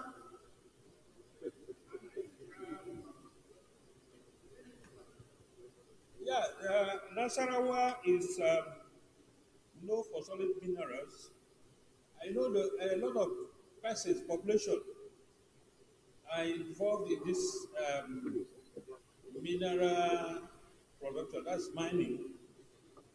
So fish, we have to give them the much needed protein and strength they need in their activities. That's my thinking, Mr. President. Distinguished Senator Monguru. Distinguished President of the Senate, distinguished senators, my name is Mohamed Tahir Monguno. I represent Borno North Senatorial District. Well, I am contributing to this. Ordinarily, I wouldn't have contributed, but for the question posed by the President of the Senate to Senator Ani, Mr. President, distinguished senators, having cited the Agriculture Committee in the House of Representatives for 8 years, I know as a matter of fact that only 3 of such schools exist in the whole of the country. One in my state, in Baga, and one in Niger State, and one in Lagos State. Only 3 of this type of schools exist in the whole of Nigeria. One in Baga, in my state, one in Niger State, and one in Lagos State. So there is a need for the creation of more additional fisheries schools with a view to attracting our youths to engage in aquaculture for the purpose of earning a living, because it's one of the fertile areas that has remained unexplored and unexploited, especially for housewives that are sitting at home. It's a veritable tool of exploitation for the purpose of earning more income and empowering our youths and women that are unemployed. That is the more reason why we should support the second reading of this bill.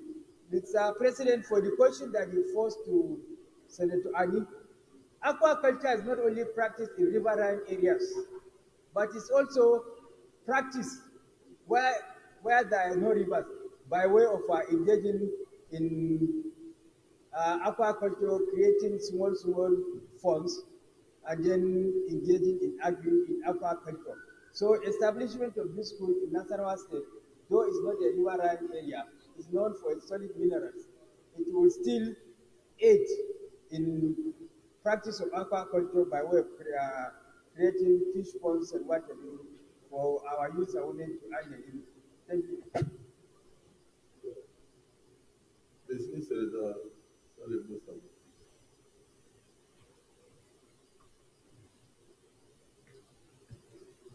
Your Excellency, the Senate President, distinguished colleagues,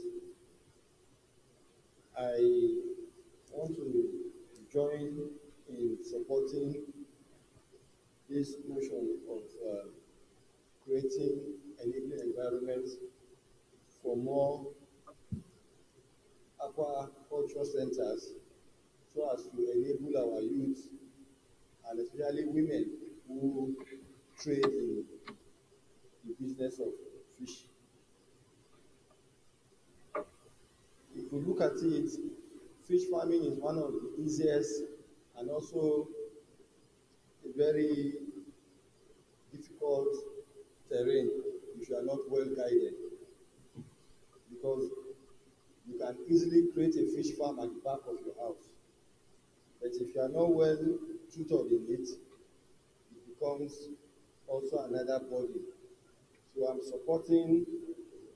I'm adding my voice to this motion that federal government, through the Ministry of Agriculture, should help in creating more of these aquaculture centers so as to be able to build more capacity in our fish production, because we still import fishes in this country.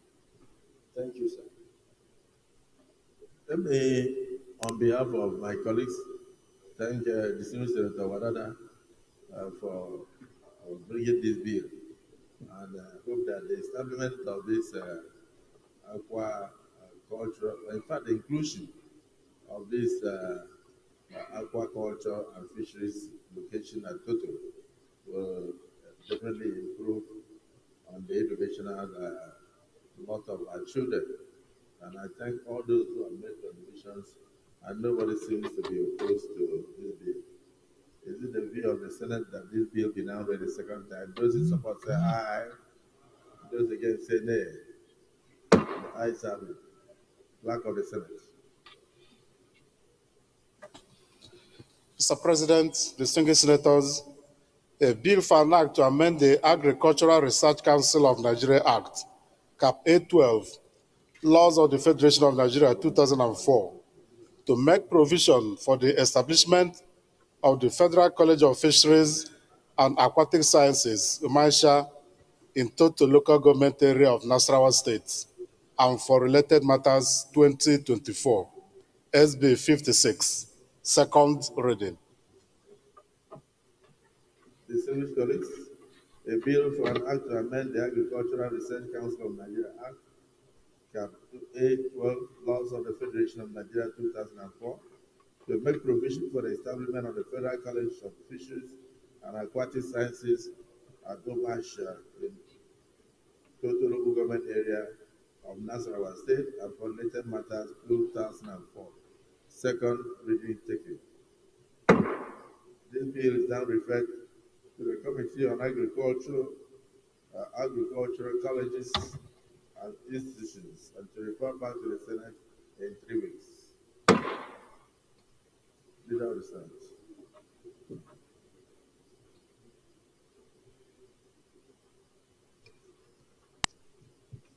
Mr. President, very distinguished senators, the third order of the day is a House bill for concurrence, as listed on the order paper.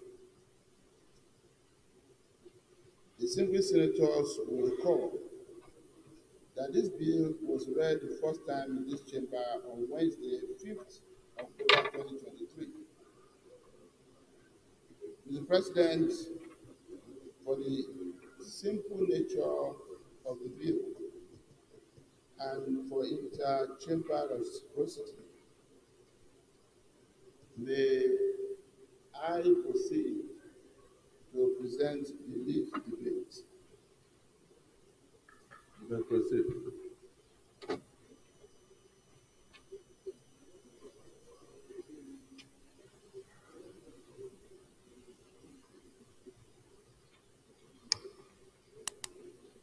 Mr. President, very distinguished senators of the Federal Republic of Nigeria, lead debate on the Federal Audit Service Bill 2024, HB 98. That's a bill. Have you distributed the bill and the amendment, the original bill and the amendment sought? That is our procedure. I believe it's being that we want also any bill that is coming for concurrence, we must have the original bill as well as the amendment sought for deliberation. And I noticed that the leader of the Senate, I noticed that Senator Abiru, chairman of banking, has moved to the other side.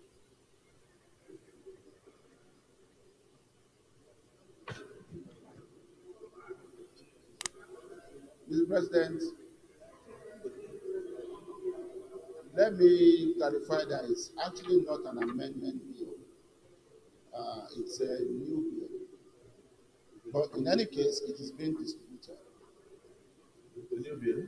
All the lead debate and copy of the bill are being distributed. But it was a new bill passed by the House that came here for concurrence.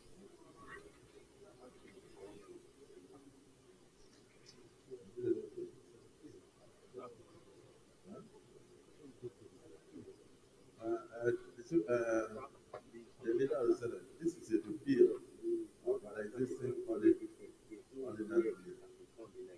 A bill for an act to repeal the audit ordinance of 1946 and then to reenact the Federal Audit Service Act 2024.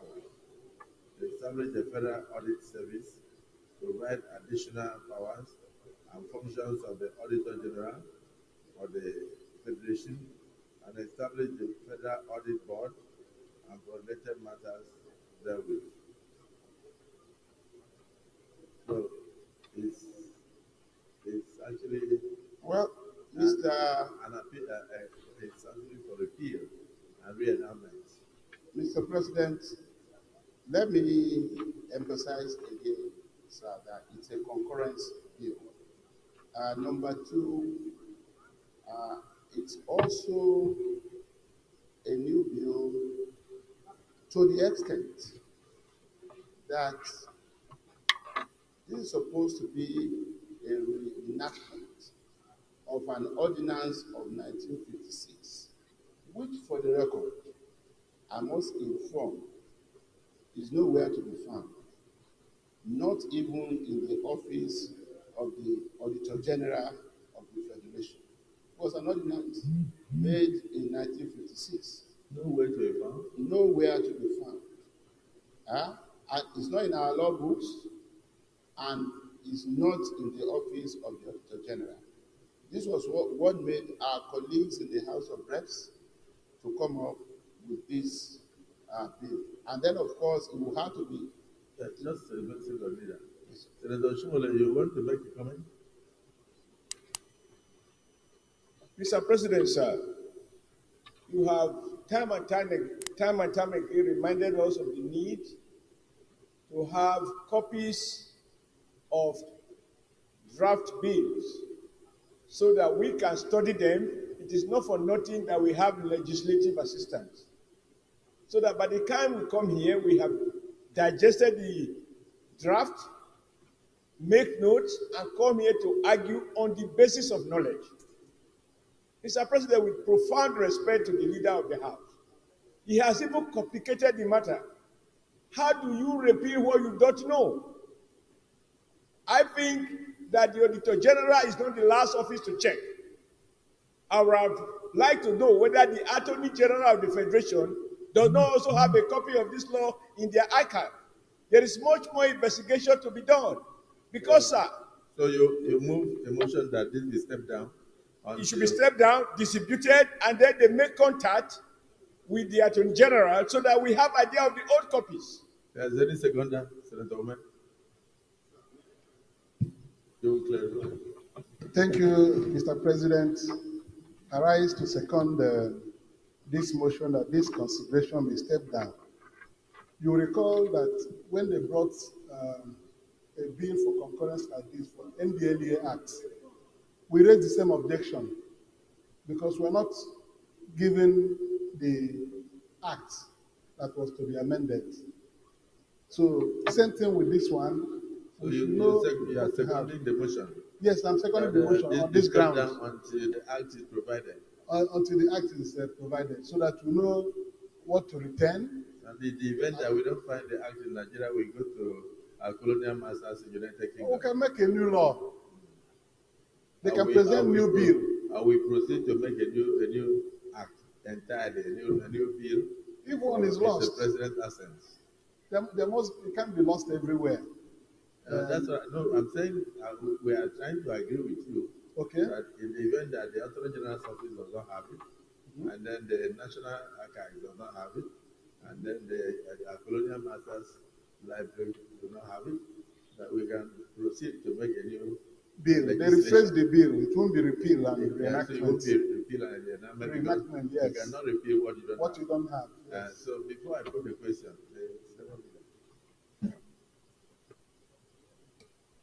Thank you so much, Mr. President and distinguished colleagues. Let me first clarify, because I listened to most distinguished Senator Adams Aliyu Oshomole, His Excellency. This is not a bill from Senator Michael Okoye, Senate leader. This is a bill from the House of Representatives, already passed. And it is my responsibility as the leader of this Senate to present the bill for our concurrence. Anything can happen because of concurrence. We may choose to debate, we may choose to step down for another legislative day, we may choose to just go about it whichever way that we consider to be in overriding public interest. However, it is my responsibility to present it, and that's what I have done. Secondly, let me also say, sir, if we are stepping down, we must know why we are stepping this thing down. We cannot be stepping down just for the purpose of us wanting to go and look for the bill. The House of Representatives as an institution has dealt with this. What is at stake is that they are trying to repeal a colonial law which cannot be found anywhere in our law books, including the Office of the Auditor General, where it's supposed to be implemented on a daily basis. And the House of Reps had dealt with this issue. What is important, Mr. President and distinguished colleagues, is for us. If we can't take it today because distinguished senators are just getting copies, I have no problem about that. But it cannot be for the purpose of us wanting to go and find, this law wherever it is, because it is not on our record. And Mr. President, you did very well. Even though you said it like a joke, but it was a very patriotic joke and a very patriotic answer. If you can't find it, where do you go? You go to our colonial master to go and say, where's a copy of the ordinance we passed in 1956? That cannot be the reason why we are stepping it down.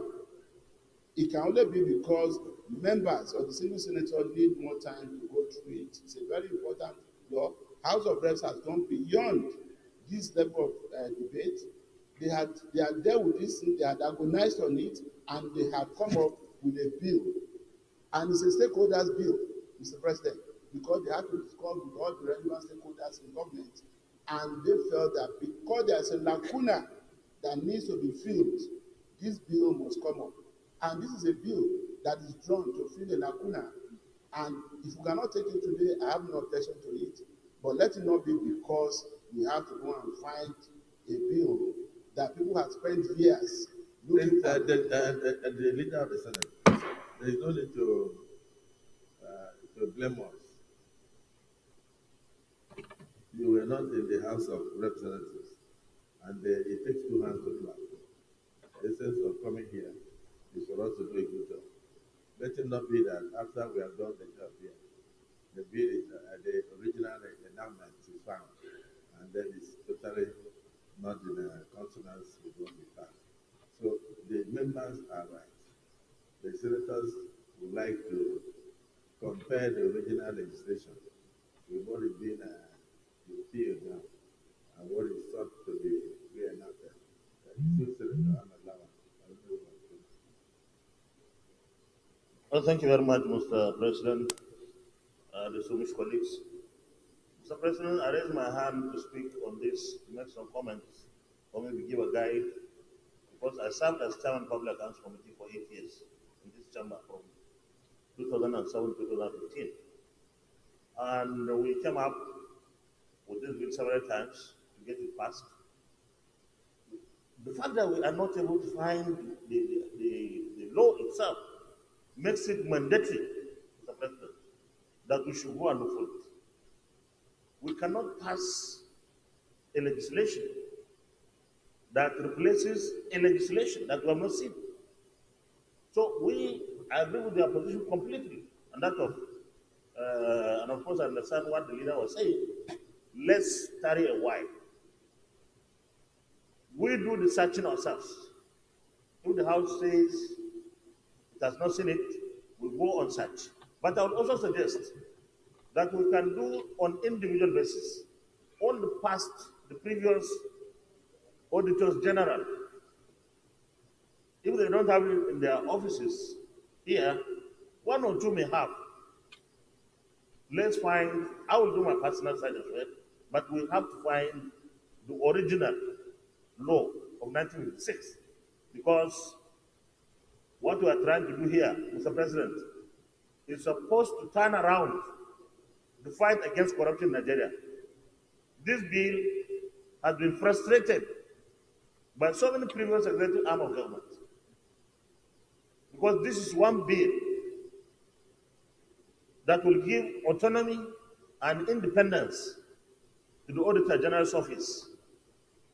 And I dare say that if the Auditor General has that autonomy, he can fight economic sabotage probably more than EFCC. So we should do whatever it is, like you said, to get the law of 1956.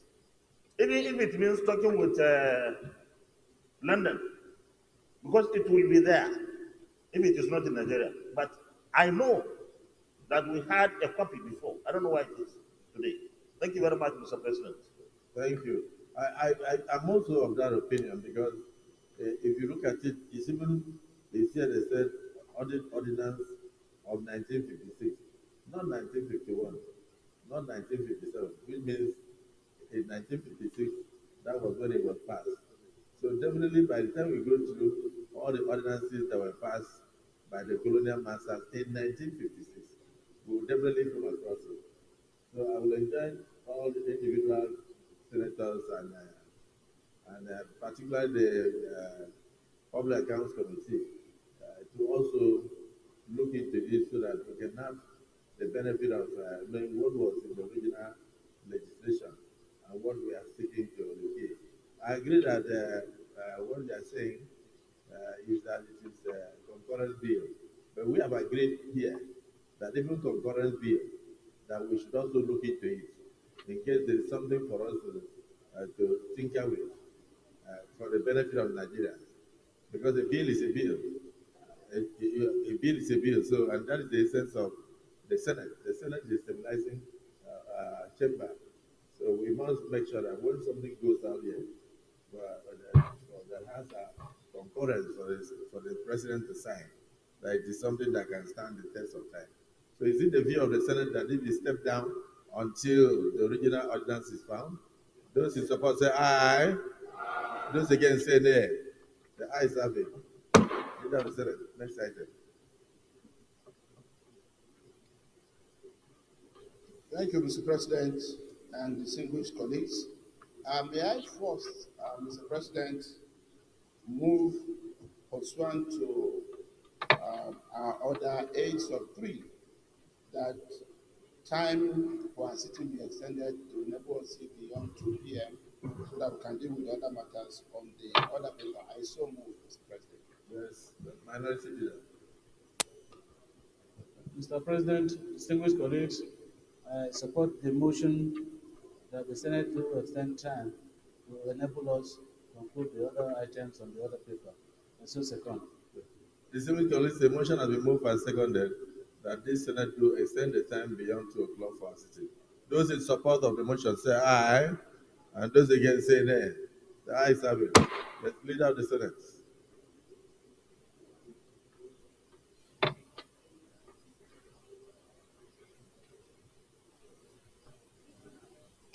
Mr. President, distinguished colleagues, the fourth order of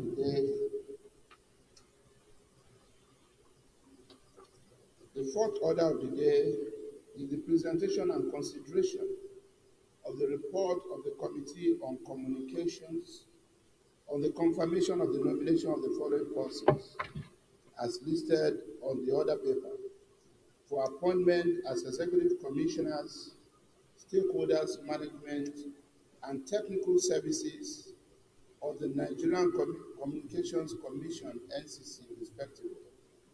Distinguished senators will recall that the request was referred to the committee on Wednesday, 15th May 2024. Mr. President, you may wish to invite most distinguished Senator Bilbis Aliyu Ikra, chairman of the committee, to move the motion for the presentation and consideration of the report. Distinguished Senator Bilbis.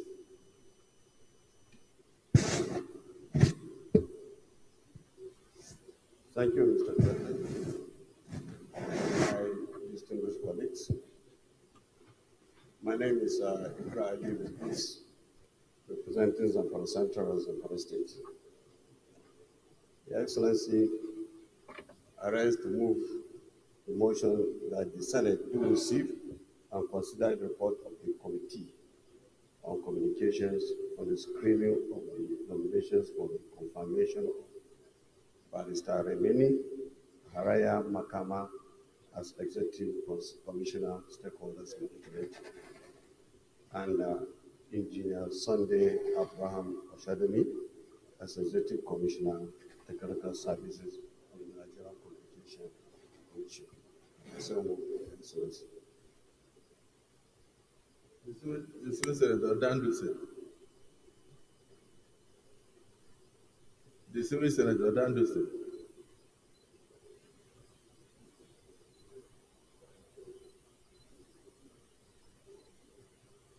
Distinguished Senator Danduse.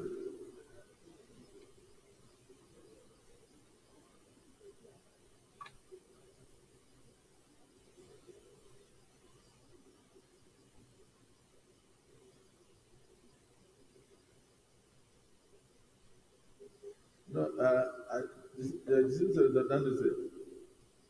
I explained to the son, I explained to him that the motion has been moved, and that is to second the motion, that this report be now presented and received by the Senate. So,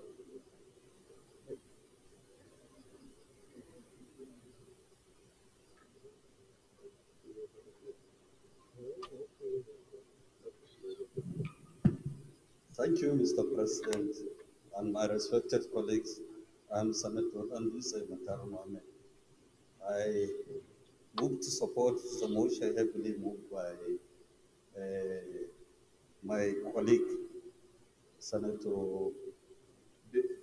Ikra Bilbis, on the nomination of and confirmation of the members of NCC Commission. Thank you, Mr. Chairman. thank you. Distinguished colleagues, the motion has been moved and seconded that this Senate will receive the report on communications. Those in support say aye.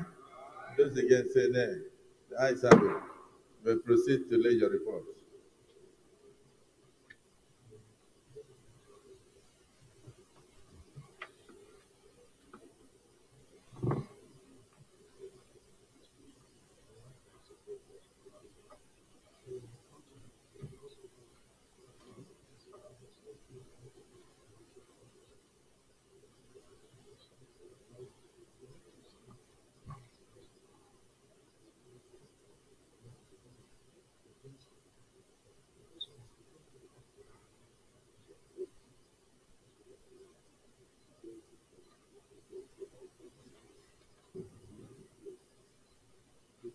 Senator Davis,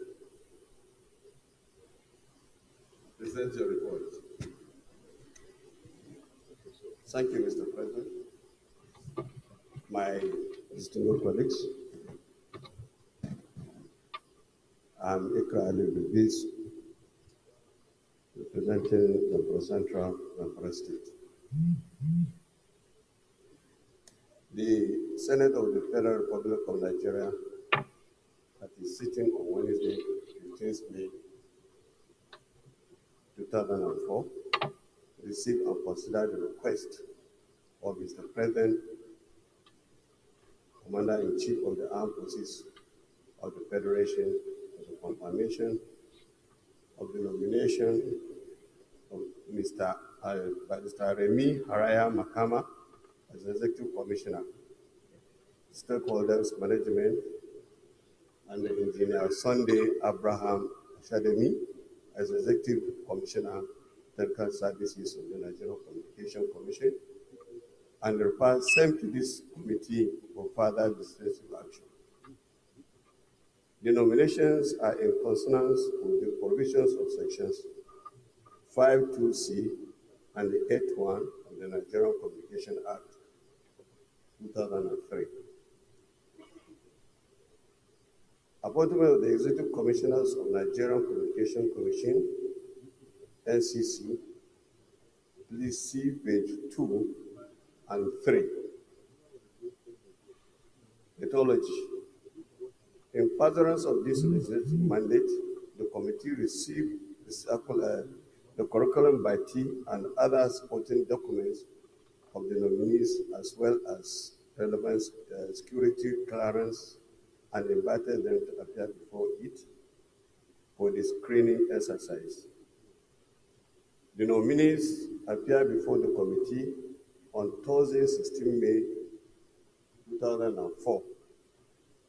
The committee interacted with them and received explanations regarding their qualifications, experience, suitability, competence, and ability in communication regulatory matters. They were screened as follows.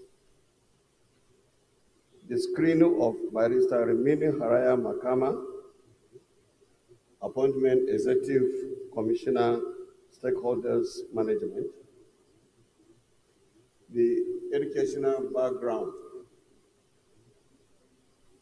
Please see page 3. Work experience of Barrister Remini Makama. Please see page 4. Screening of Engineer Sunday Abraham Oshademi, appointment as Executive Commissioner, Technical Services. Educational background, please see page 4. Work experience of Sunday Abraham Oshademi, please see page 4 and 5. Membership of professional bodies and the awards of Engineer Sunday Abraham Oshademi, please see page 5. Work experience of Sunday Abraham Oshademi, also please see page 4 and 5. Membership of professional bodies and awards of Engineer Sunday Abraham Oshademi, also please see page 5. Response to the question, please see page 6. Findings. The nominations by Mr. President and Commander-in-Chief of the Federal Republic of Nigeria are in consonance with provision of Section 8(1) of the Nigerian Communication Act 2003. The professional and educational experience of nominees will contribute immensely to the development of the communication sector in Nigeria. Vetting inquiries conducted on the nominees to ascertain their competence, credibility, and suitability for appointment as Executive Commissioners of the Nigerian Communication Commission were favorable. Nominees made the requirements for appointment into the office as enshrined in Section 7(1) A to H of the Nigerian Communication Commission Act 2003. Recommendation.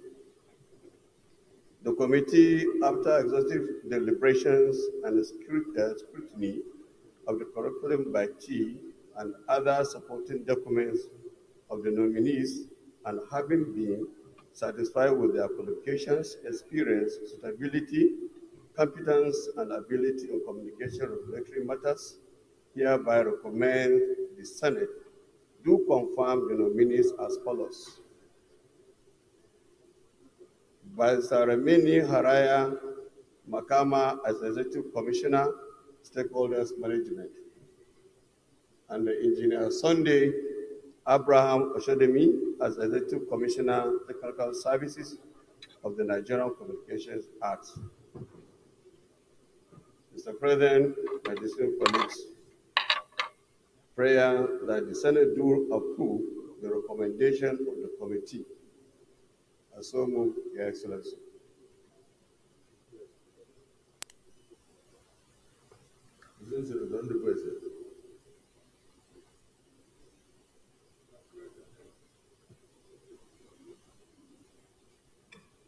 My name is Senator Engineer Patrick C.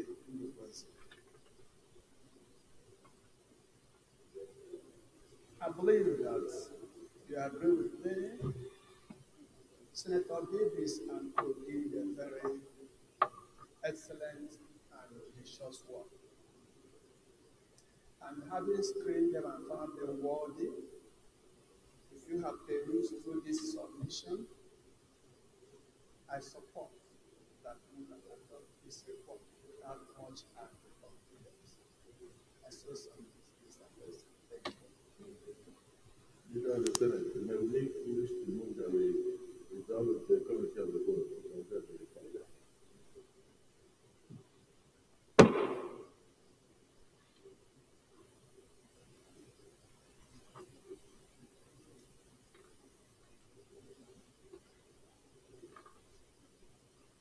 Mr. President, distinguished colleagues, I rise to move that the Senate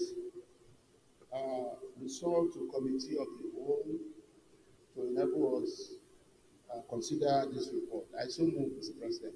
Minority Leader.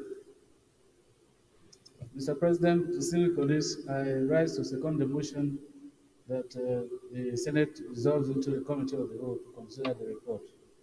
The motion has been moved and seconded that this August Assembly do resolve into the committee of the whole to consider the NCC report. Those in support of the motion say aye. Those against say nay. The ayes have it. So we resolve into the committee of the whole.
Distinguished colleagues, will the Senate approve the nomination of Rimini Harara Makama for appointment as Executive Commissioner, Stakeholders Management of the Nigerian Communications Commission? Those in favor say aye. Those against say nay. The ayes have it.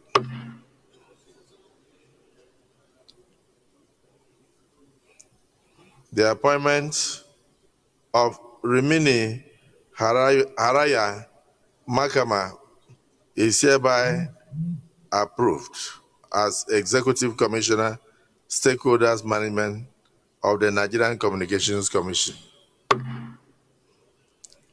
Distinguished colleagues, will the Senate approve the nomination by Mr. President of Sunday Abraham Oshadami for appointment as Executive Commissioner, Technical Services of the Nigerian Communications Commission? Those in favor say aye. Those against say nay. The ayes have it. The appointment of Abraham Oshadami as Executive Commissioner, Technical Services of the Nigerian Communications Commission is hereby approved.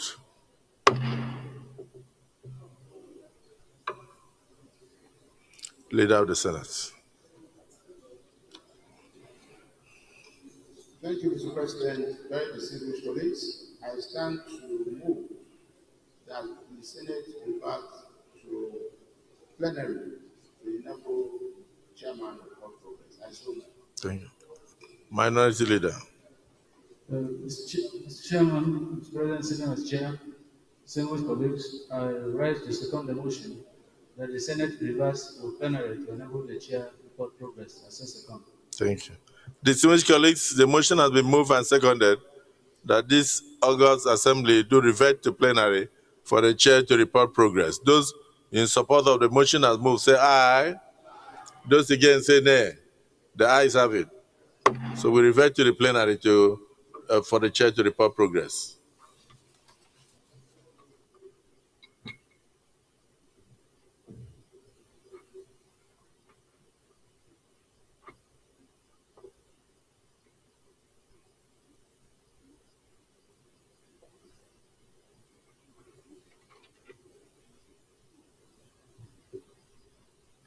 Distinguished colleagues, the Senate in the Committee of the Whole considered the report of the Committee on Communications on the screening of Mr. President's nominees for appointment as Executive Commissioners, Stakeholder Management and Technical Services of the Nigerian Communications Commission, and approved the nominations of Rimini Haraya Makama, Executive Commissioner, Stakeholders Management. Also approved the nomination of Sunday Abraham Oshadami as Executive Commissioner, Technical Services. Distinguished colleagues, is this a true reflection of what transpired in the Committee of the Whole? Distinguished colleagues, is this a true reflection of what transpired in the Committee of the Whole?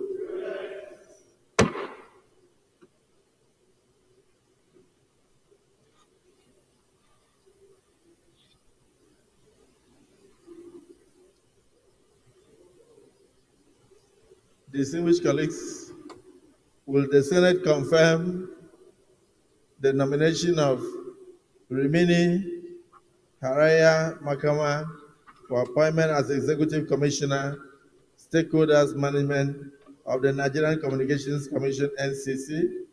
Those in favor say aye. Those against say nay. The ayes have it. The nomination of Rimini Haraya Makama is hereby confirmed as Executive Commissioner, Stakeholders Management of the Nigerian Communications Commission, NCC. Distinguished colleagues, will the Senate confirm the nomination of Sunday Abraham Oshadami for appointment as Executive Commissioner, Technical Services of the Nigerian Communications Commission, NCC? Those in favor say aye. Those against say nay. The ayes have it.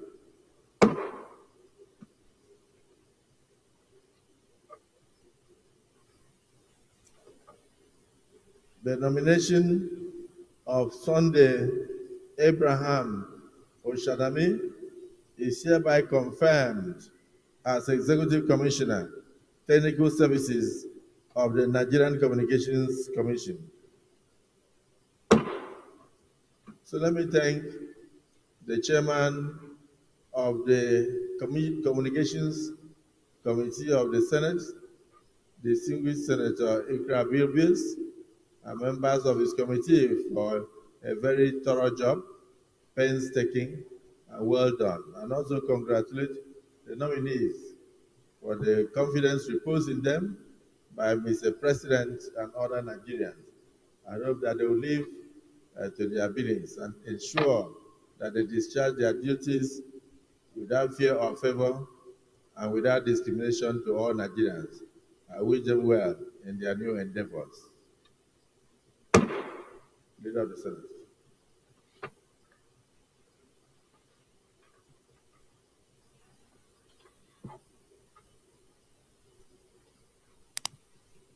Mr. President, very distinguished senators,